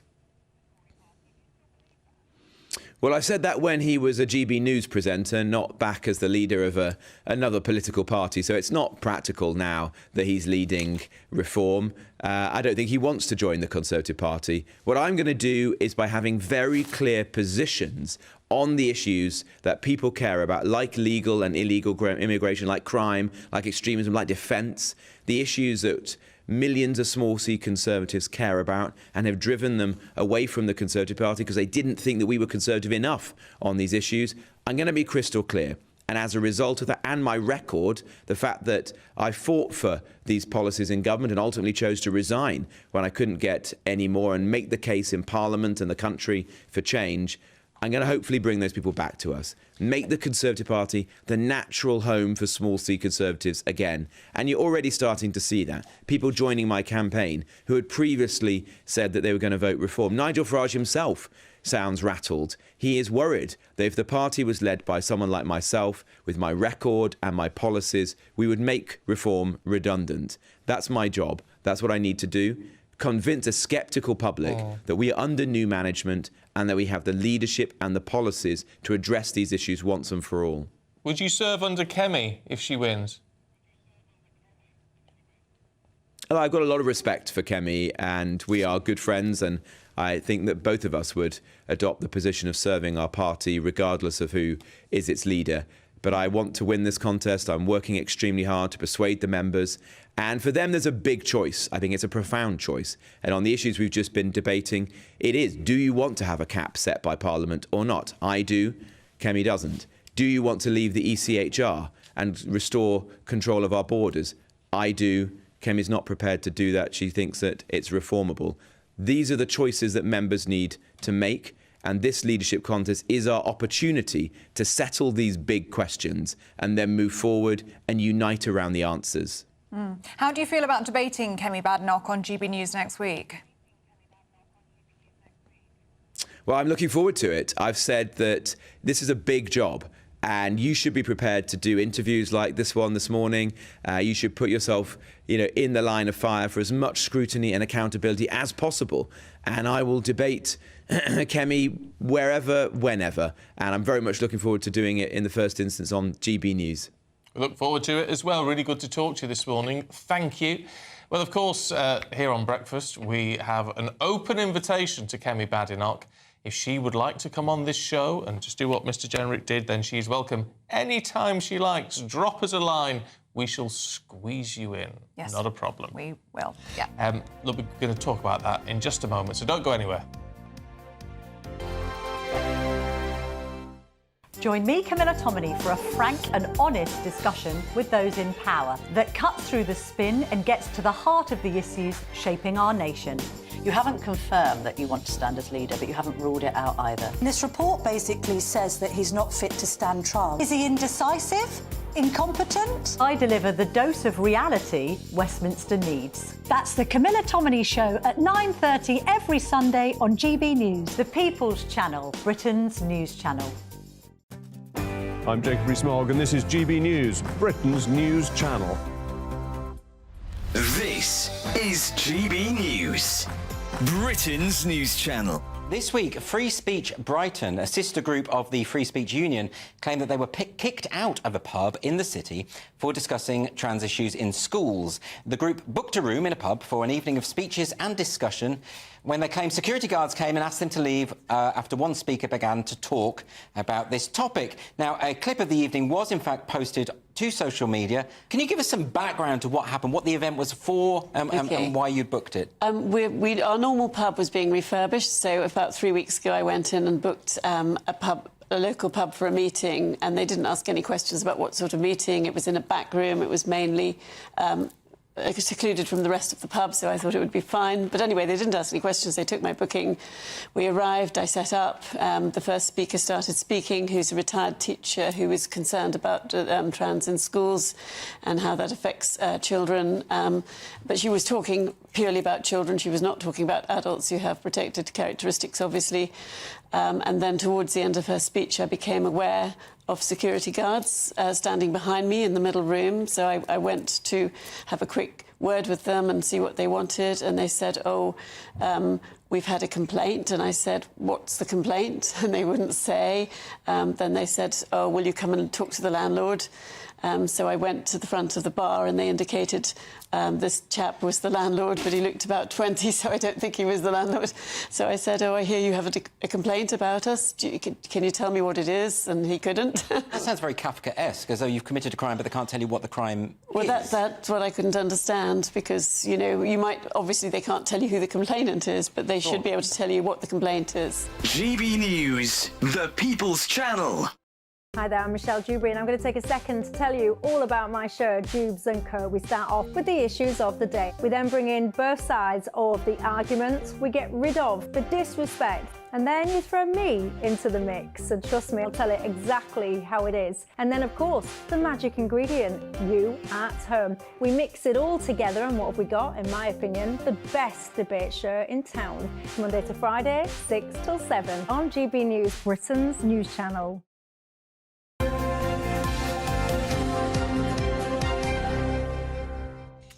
Right, so a very quick rattle through the papers with Emma Wolf and Candice Holdsworth, because, of course, we were talking a lot to Robert Jenrick, which is important. Important to do, yeah. He wants to be leader. He doesn't want to be king. But Candice, in the Daily Mail, Prince George wants to be Prince of Pizza Chefs. Yeah, so this is like quite a light-hearted story in the Daily Mail. Apparently, Prince George visited a Wiveton Hall in Norfolk, and they have a wood-fired pizza oven there, and he declared that's what I want to do when I grow up. He's apparently very interested in cooking. So they've said there's no longer a requirement of young princes to join the armed forces when they're older, so maybe he'll be a chef instead. A pizza chef? Yeah. I've got time for that. That's nice, a cooking king. Little kids seem to be obsessed with pizza. I don't know why. My 4-year-old has one of those that you can put it all together and then you put the toppings, it's made out of wood. You put all the toppings on. It's quite fun. And I don't know why. Apart. Yeah, you sort of pull the Velcro off and you can add on tomato and you can... Maybe one day he'll cook for me. Maybe. Who knows? That'd be nice, wouldn't it? I don't think I'd had pizza when I was 4. I actually don't think I'd had that. Oh, no, we didn't. The pizza shop opened up in Barrow when I was about 15. Yeah. That was the first time I'd ever had a pizza. Yeah. We got a McDonald's when I was about 17. McDonald's? No, McDonald's was definitely around in... Oh, no, I didn't get... In my day. So can you... Oh, I love pizza. He loves pizza. No, we never had a spadulique. You didn't have a spadulique? No. My choice of pizza is always so unpopular, though, whenever I order with a group, because I love anchovies and olives on pizza, and everyone else hates it. I thought you were going to say pineapple. Oh, I like pineapple. Oh, no. Pineapple and sweet corn. No, cheese and tomato. Yeah. There's nothing wrong with cheese. Anything else is sacrilege. Don't confuse and complicate the issue. Emma, we see these headlines all the time, don't we? A Boris comeback. Oh, is he planning a comeback? So he's been on this endless book tour, you know, doing a round of interviews for his book. And basically, everyone's saying to him, are you coming back? Are you coming back? And he's saying, look, I'm living in rustic obscurity. I'm writing my books. I've got 3 young children. But of course, because he's a canny politician, he knows that he won't rule it out and won't rule it in. So it seems pretty unlikely. He says that all the candidates for Tory leadership are excellent candidates. They're having really important discussions. But he's not, he's not committing either way, which is, what Boris does. But he said the same thing about becoming PM, didn't he? It more likely to be reincarnated as an olive. And he said exactly the same thing to Camilla Tominey on Sunday, didn't he? Yeah, he said, well, my comeback is as likely as being blinded by a champagne cork, decapitated by a frisbee, locked in a disused fridge, reincarnated as an olive, or being interviewed in a friendly, calm and convivial way. Right. Classic Boris. There you go. So he's clearly trying to get back in. Can we have a look at the world's most handsome man, Candice? You're looking at him. Which is oh, yes. Which is true, because you've used a picture of this fella where he looks, frankly, I think, blooming awful. So this is so interesting. So this story is in The Sun, and it's about whether or not you can measure beauty. So some people think you can if you use something called the golden ratio. It's all about symmetry. Symmetry, yes. How you like how close your eyes are together, or the relation of your nose to your mouth, and that sort of thing. And apparently, according to this measurement, this actor, who's tipped to be the next James Bond, has the perfect face. He does not. But I can. But how do we, I would say Ryan Gosling is someone who has a lot of appeal. And it's because he's got charm and he's got something about him. No, I wouldn't. This is what I'm saying, Candice. I think it's about the way you carry yourself. Yes, I've always said that.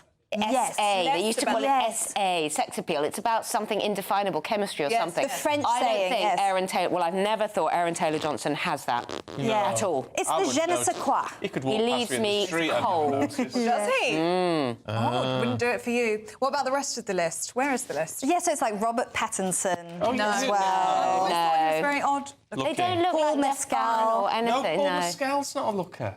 So yeah, I don't get that at all. Yeah, very, very odd. So the approach to beauty, or what makes someone attractive, it's not formulaic. No. Sometimes it can just be like their eyes. If their eyes are like very expressive and sparkling, and that can draw you into a person. I've always It's more than that. It's about how they are around you and something, their smell, their pheromones, everything. It's about Beauty's how... only skin deep. Yeah. Exactly, and that's why online dating, you can have this amazing And we're out of time. and then you meet them and it's all wrong. Thanks, ladies. Here's the weather. No weather. Oh, no weather. The latest GB News travel. Good morning, I'm Russell Holding. In North Yorkshire, the outer ring road in Leeds is partly blocked northbound by an accident just after the A59, causing long delays. On the M1 in Leicestershire, the inside lanes closed southbound at junction 24, the turn for East Midlands Airport after an accident. There are long delays towards there. On the M54 in Shropshire, there are eastbound queues after traffic was stopped because of an accident between junctions 3 and 2 from Albrighton to Wolverhampton. Gatwick Express train services are suspended because of a points failure. In Kent, the A257 is closed along St Martin's Hill in Canterbury because of a burst water main. Also in Kent, the A2 is partly blocked each way by an accident between Dover and Whitfield, causing queues. And in East Sussex, the A21 is closed in both directions between the Johns Cross roundabout and Roberts Bridge after an accident last night. That's the latest. You can stay up to date throughout the day by visiting our website, gbnews.com. If you want your news to be straight talking... This is the nightmare for the Conservatives again. Down to earth. It's not just Nottingham where this is happening, is it? And most importantly, honest. Hard-working, middle-class taxpayers, they'll get their book thrown at them. Then catch me, Martin Daubney, Monday to Friday, 3 till 6 p.m. on GB News, Britain's news channel. In the GB Newsroom, we bring you the news as it happens. With our team of dedicated journalists across the UK, we're ready to keep you up to date with what's happening every half an hour, every single day. Bulletins here on GB News, the People's Channel, Britain's news channel. This is Britain's Newsroom, where your voice matters. It's just astonishing. With expert analysis and honest opinion, we don't just keep you informed. We bring you unique perspectives you won't see anywhere else. Can't argue with any of that. When the news happens, it happens here. On Britain's Newsroom, weekdays from 9:30 a.m. Only on GB News.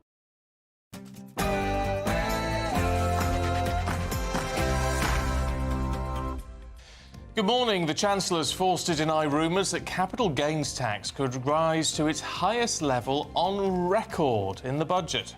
Well, it says experts warn an increase could drive businesses out of the country. So, could it be 39%? Is it really on the cards as the Chancellor tries to plug that £25 billion black hole? Starmer in Scotland. The Prime Minister will convene his first Council of the Nations and Regions today, but a certain Sue Gray is nowhere to be seen. A GB News exclusive as trafficking charges against 2 men in Rotherham are thrown out of court. The chaos continues in Florida as reports emerge that Hurricane Milton has taken over a dozen lives. Princess of Wales pays a surprise visit to the families of the 3 little girls who lost their lives in the Southport stabbings this summer. Ahead of Remembrance Sunday next month, the Royal British Legion are appealing to the public to roll up their sleeves and help with the annual Poppy Appeal. A cold one out there this morning, but for many of us, it's going to be a fine autumn day. The main exception being Scotland, where there will be a fair few showers. Join me later for a full forecast. Good morning to you. I'm Stephen Dixon. I'm Ellie Costello, and this is GB News Breakfast.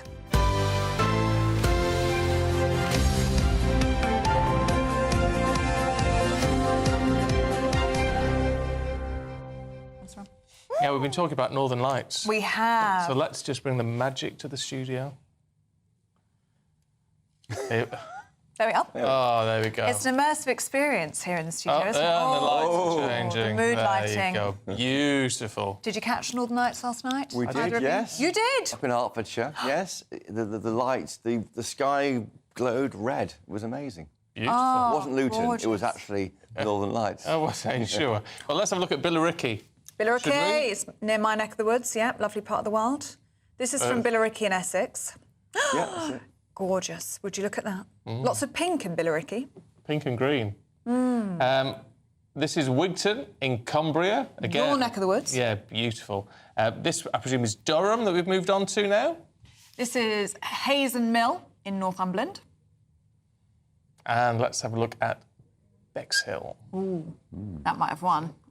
Beautiful. Absolutely Oh, gorgeous. there you go. Look at You that. missed it because you were asleep last night. I was. I missed it because I was asleep last night. But if you did see it, congratulations to you. It looked beautiful, including you, Christopher Hope. Very jealous. It was really good. Yes. Is it a bad thing? Is it global warming or is it okay? No. Not It's to worry. solar. It's a Solar. geomagnetic storm that's... Geomagnetic. Geomagnetic storm that's been its most powerful since 2003, Christopher Hope. And the sun is at its highest peak in the solar system or something, isn't it? She's got a hat on or something like that. Is what she's, trying to say. Is that what it was? Yes. Yes. Sun's got its hat on. That's why. Anyway, look, as you know, Christopher Hope, our political editor, is here, and not just prepping for the big debate next Thursday, which is going to be fascinating. There's lots going on with the government, of course. I mean, not only have we got the envoy for the regions and nations who isn't actually doing her job at the moment at the meeting of nations and regions, but we've also got the Chancellor under a lot of pressure over what she's going to do in the budget. Yes, morning both. Exactly right. I mean, yes, let's take those two things separately. Keir Starmer's up in Scotland. He's chairing the first meeting of the Council of Nations and Regions, an idea established by Gordon Brown, the former Labour Prime Minister, in a report out in 2022. He's meeting with the First Ministers of Scotland, Wales, Northern Ireland, as well as the Deputy in Northern Ireland, and 12 regional mayors. They're all asking for more money and see how they can get more money to help their regions. It's an attempt that the Tories didn't do very well of connecting with these First Ministers because there's a bit of political difference between them all over Brexit and other policies. So it shows, I think, maybe this Westminster's pulling in the same direction as these regional governments, and that's probably a good thing. One person not there, an empty chair at the meeting, is Sue Gray, who is the envoy for Nations and Regions after being moved out of her job on Sunday. She was Chief of Staff to the Prime Minister. We have been pressing daily on this. We don't know what she's being paid. Is she part-time, full-time? What really is her status in government? She's now having, apparently, a career break while she thinks about this next move. So some are saying, will she ever take it up? Is her position untenable, do you think, now, Christopher Hope? Because she has become the story, hasn't she? She's still making headlines every single day. Even today, front page of the Telegraph, reports from the Guido Fawkes website that she's pushing for severance pay, and that's why she's on this short break. Yeah, well, it could be. I mean, she's a former... well, she left the civil service, didn't she? She was in the Cabinet Office investigating issues with whistleblowers, then left the civil service. So that looks like she feels she's being forced out. Arguably, I mean, it was billed as her having done her work. She's moving on now. So severance pay would suggest she's gone against her will, which is interesting. But we don't know where we are yet with that. But, yeah, she is certainly a symbol, I think, of what's gone wrong in the first 100 days of this government, which is tomorrow. So there's lots of people reflecting over the weekend on how it's going and how it's not going so well, maybe. Yeah, isn't it interesting? Mind you, we're all facing... I mean, we've got to say, we are all facing this horror of a budget. And it seems odd to say it's going to be an absolute horror, except that's what the Prime Minister's already told us. We're being told it all the time. People are worried about the capital gains tax. Some people are selling shares. They're looking at selling it if they have a second home, looking to have one of those. They sell that because they're worried about this increase in capital gains tax. Currently, it's 20% on shares, can go to 24% on second homes. The Guardian, which is often well-sourced on this kind of thing, says it might go up to 33 to 39%, putting it quite near to where income is taxed at 40%. So that's causing an alarm. Private equity companies, it's not just shares and houses. Often it's entrepreneurs are taxed on capital gains when they sell shares in their company. So it will possibly affect, the risk it could affect business growth. But I do wonder whether part of the problem with this 100 days anniversary this weekend is we haven't had a budget. Normally, these budgets happen very quickly. They set the tone for the government 6 weeks in. We're waiting 16 weeks for this government to produce its budget, and that's part of the problem. We're also kind of treading water this month ahead of October 30th. Yeah. Do you get a sense that time is running out to find ways to raise money?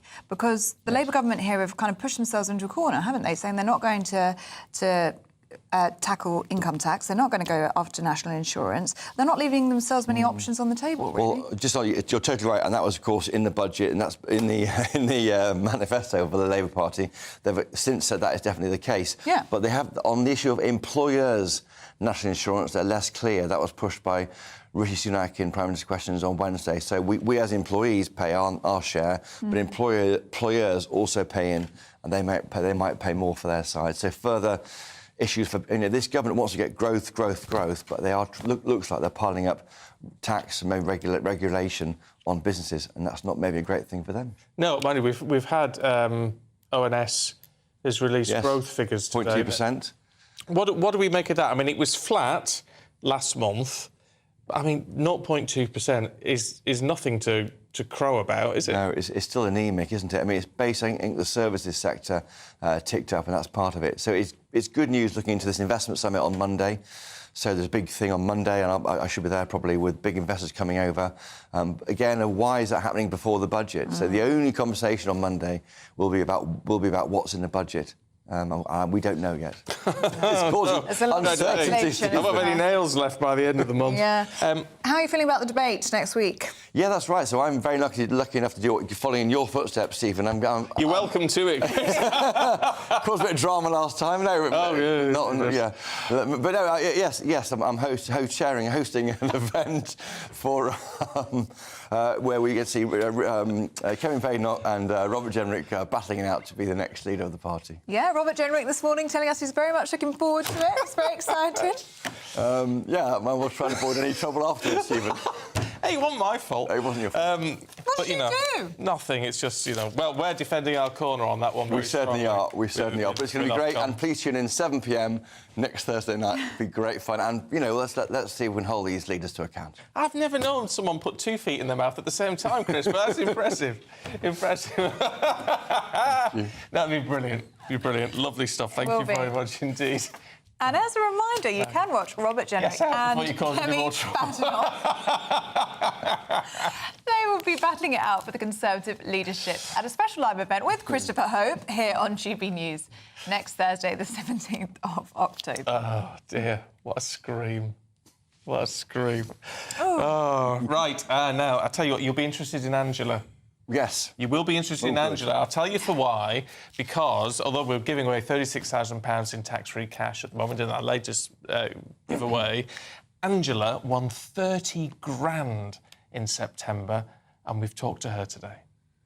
Hi, I'm Angela from Wigan and I won £30,000 with the Great British Giveaway. I could not believe it. I thought it was a joke. Winning the money enabled me to treat my children, which I've not been able to do for a while. And yeah, it's given us peace of mind now at night. I'd say to people who want to enter or are wondering whether to enter, to do it. It's one text, and if I can win, anyone can win, because I don't win anything. This is the first ever prize I've ever won, and it happens to people like me. No. Oh, so it could happen to people like you. Not people like us, Chris. Sadly, we're not allowed. We're not in the running, unfortunately. But you are. Here's how you can win. There's just... Yes, good luck. It's an awful lot of money to get your hands on. 36 grand. Very nice. Now, a GB News exclusive for you this morning. A case of trafficking charges against two men have been thrown out of court in Rotherham. Yes, it's after a survivor has spent decades campaigning for justice.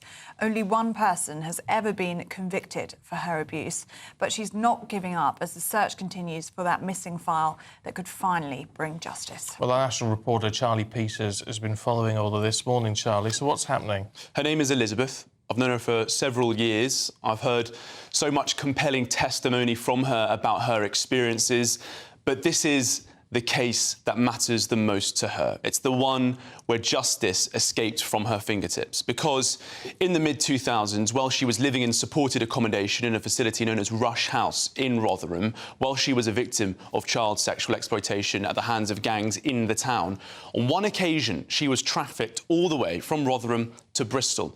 She was used as part of a drug deal between rival gangs. She was a commodity in that deal, and they abandoned her in that town after the deal was done. Now, I've spoken to several whistleblowers who supported her through that experience. She made it back to Rotherham on a train while on the phone to her support worker, a whistleblower I'm not naming as part of this story. And when she returned, she recorded all the details of what happened to her on a file, which was kept at Rush House, I'm told. Now, several failures occurred in Rotherham at this time. It's been expanded on relentlessly by several government reports. A J report in 2014 found that the police and the council neglected to look after these victims. Their concerns were not listened to. They were not considered legitimate and serious. So all of that information wasn't passed on to South Yorkshire Police, or if it was, they didn't act on it. Now, Elizabeth, like many survivors, lost hope during this period, but after a report came out in 2014 exposing the scandal, the National Crime Agency came in and they launched their own operation to try and clean up decades of policing failures that happened before. And they looked at this case, this trafficking, this sex trafficking from Rotherham to Bristol involving Elizabeth. Now, she only knew them by their nicknames. That was often the case in the town at the time, but they're very skilled investigators and they found them, and in 2018, they charged them. However, the case was thrown out of court because the CPS and the judge, the judiciary, felt that there wasn't sufficient evidence. Unbeknownst to them, at the same time, Elizabeth was doing her own digging. She went to Rush House and said, I'd like that file, please, because I know it's there. I'm building my case. I've got people supporting me now. I want to get this justice. She tells me that when she arrived at Rush House to request that file, a council worker was waiting for her in the car park. They said to support her through that process. When she went in, there was information there about her, basic administrative information, but that crucial file detailing that experience was not present. Years later, I was spoken to another whistleblower who worked at that place at the time, who went to the council to complain about missing files. I've seen an email from a senior director at Rotherham Council from January 2016 recognising this concern, saying that an external investigator would be appointed. Now, Rotherham tell me in the last couple of weeks since I've been engaging on this issue, the council, they can find no record of any external investigation being launched, and they can't find that email because they say when someone leaves the council, their emails are automatically deleted. Well, I've got it. I know it was sent. And there are now concerns that investigation was never launched. And so what we have now is a survivor of trafficking, a really appalling experience. She has had some justice. One of her abusers, and there was several, more than one, has been to jail. He's now out on parole, actually, after serving 4 years for her sexual abuse. But this is the case that she's been hunting for 2 decades. And there are questions now that need to be asked. What can be done now? Where is that file? And who wanted it to go missing? It's a horrific story. It is unbelievable. But the idea of, I mean, horrific as the situation is in its own right, if there has been a cover-up, that makes it even worse. I mean, clearly, but it's about being able to solidly prove that. So what could happen next in terms of investigating that? Well, so far there have been a couple of reports into the situation in Rotherham. The J report and the Casey report, they exposed all of this scandal. But while they were wide-ranging, they weren't comprehensive. There are several cases, I believe, quite similar to this one. What it needs is pressure for the local authorities involved here to come forward and say, was there an external investigation launched? Who was that person brought in? What more efforts can you put in to prove that you've looked into this as fully as possible? I should also say that when I spoke to Rush House about this, they told me they don't have any record of this incident taking place. They also said that all the files they held, and they were a council-supported facility at the time, were handed over in 2018 after they lost that funding. But Elizabeth is adamant to me, she's very adamant, that she went there in 2015 looking for that file, had that meeting and saw that stuff was missing. Another whistleblower tells me that that file was very extensive. Another whistleblower tells me they went to Rotherham to complain about it and they heard that an investigation would be launched and they'd hear back soon. They never did. That file is still missing. Elizabeth wants justice, justice that's been hidden from her for 2 decades. OK. Charlie Peters, thank you very much. Thank you for your hard work on exposing the scandal. It is a scandal. One of the very few journalists in this country that does, so thank you very much, Charlie. Now, still to come, we're going to be looking at the Princess of Wales, who made a surprise visit to Southport yesterday alongside Prince William. We'll tell you more with Cameron in a moment. Why go out on a Friday night when Friday night comes straight to your home? Talking about. Join me and my A-team of top pundits. Chemistry tonight is electric. As we tackle the big stories of the day with wit, insight and fearless energy. Man of the people. It's all vibe. Just a filing cabinet on wheels with a tie on. So, order in Friday Night Live with me, Mark Dolan, every Friday at 8, only on GB News, the People's Channel, Britain's news channel. Britain's Newsroom. Weekday mornings from 9:30. So I'm one of the lucky ones. I'm going to see your show, Behind the Shoulder Pads, one night only at the Adelphi Theatre, October the 22nd. You're talking about your extraordinary life. Stage, screen, published author, 19 TV, books, TV, most important. Yeah. Is there anyone who's managed to straddle, 7-8 decades in showbiz and still be at the top? Yes. I was thinking about that the other day because somebody said, you know, the last is good. There is a Shirley MacLaine. Sure. She started the same time as me. Right. Sophia Loren. Yeah. She started around the same time. She's not working much, though. It's true, she's not, but she's still out there being, you know, a major icon. And of course, people like Dick Van Dyke, who's just almost 100. Yeah, he's incredible, you know, isn't he? I'm a mere babe next to him. You are. But and I was thinking about, you've written some extraordinary, wicked, waspish diaries, which of course you can because you've worked with so many people. Look at the names: Frank Sinatra, Lana Turner, Elizabeth Taylor, Dean Martin, Gregory Peck, Richard Burton, Paul Newman. The list goes on. Gene Kelly, and my Gene favourite. Kelly. Was he your favourite? Yes. Why? Because I saw him in a movie when I was a little girl called For Me and My Gal with Judy Garland, and I just fell in love with him. It's such a cute movie. Well, they don't make movies like that anymore. And then I was lucky enough when I first went to Hollywood at age 20 to meet him and literally hang out with him and his friends. And then I put him in a movie with me that I produced. He played my husband in a movie called Sins.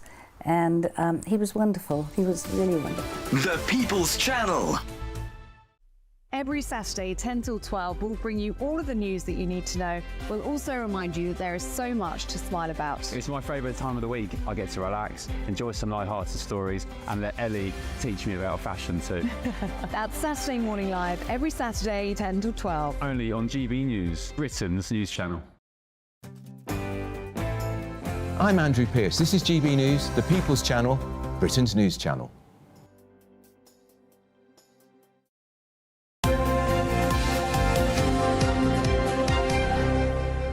Now, this is nice, isn't it?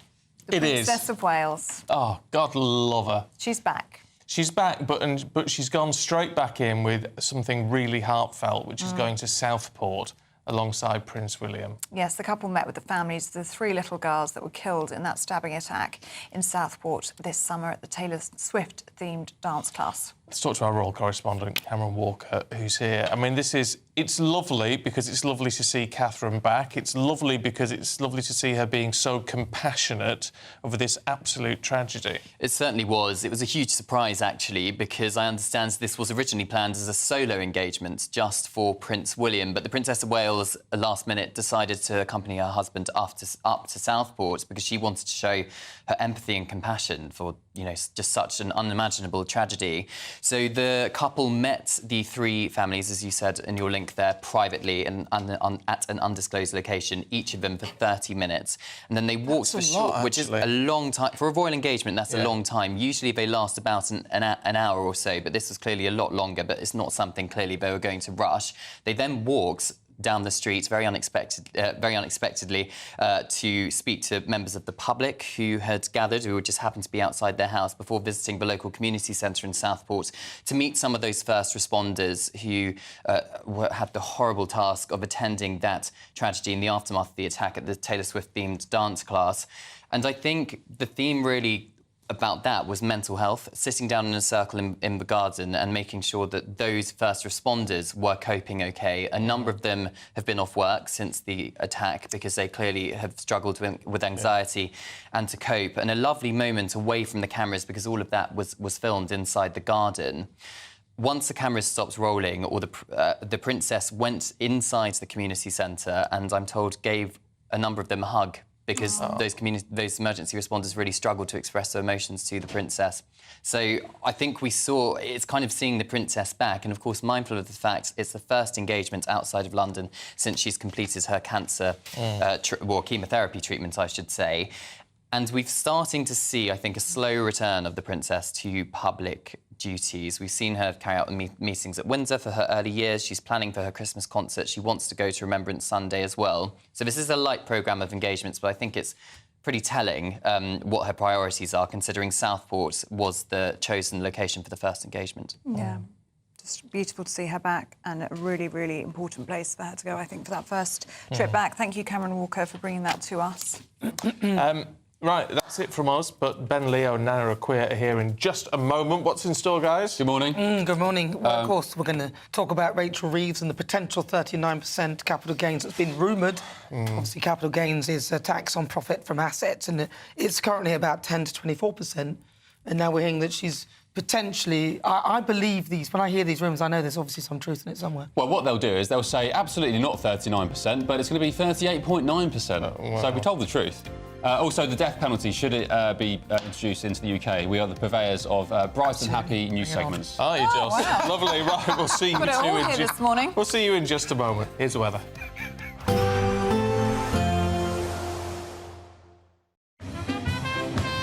There will be a light breeze in the morning, leading to a warm front.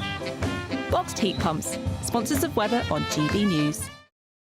Good morning. Welcome to your latest weather update from the Met Office here on GB News. A chilly one out there this morning. Most, though, having a fine day with some autumn sunshine. The main exception will be parts of Scotland, where it will stay fairly cloudy. We've got quite a bit of showery rain working in here at the moment, and certainly the west coast will stay fairly damp through the day. A few of those showers just grazing into the north of Northern Ireland. Some may get into northwest England, particularly over the Lake District. But I suspect for most of England and Wales, it's a dry and a fine day. Yes, it's chilly out there this morning, and temperatures are going to struggle to get much above about 12 or 13 degrees Celsius, but with light winds and the sunshine, shouldn't feel too bad. A cooler feel, though, across Scotland with more cloud here and further outbreaks of rain. And we'll continue to see these showers coming in across the northwest especially, so quite a damp day, further outbreaks of rain well into the evening. The rain further south a bit more fragmented, so we won't rain all day, far from it. There'll be some drier spells, but expect showers through the central belt. Some showers across the north and the west of Northern Ireland. Much of the day, though, dry in Belfast. And, as I said, for England and Wales, by and large, it's a dry and a fine day. Just a little on the cool side, and pretty quickly this evening, if you're heading out, those temperatures will be dropping away under these largely clear skies. The cloud will keep the temperatures up across Scotland. It is going to be fairly soggy, though, here. The rain continuing to trickle south through the central belt, and we'll see a bit more rain overnights coming into Northern Ireland. A few showers over Northern England, but again, further south, most places dry. Temperatures could dip down to freezing in rural spots. Most towns and cities just about staying above. But a cool start to the weekend. Again, of course, much of the south, it's a fine day. There could be some mist around early doors. That should clear away. But outbreaks of rain continuing over Scotland, pushing into Northern England and North Wales, and eventually some rain cropping up across the Midlands late in the day. The odd shower in East Anglia, but much of the south dry. Turning drier and brighter from the northwest, but also that northerly winds returning, bringing a chill. A nice bright morning will generate a lovely warm day, right through to the evening. Boxed Solar, sponsors of weather on GB News.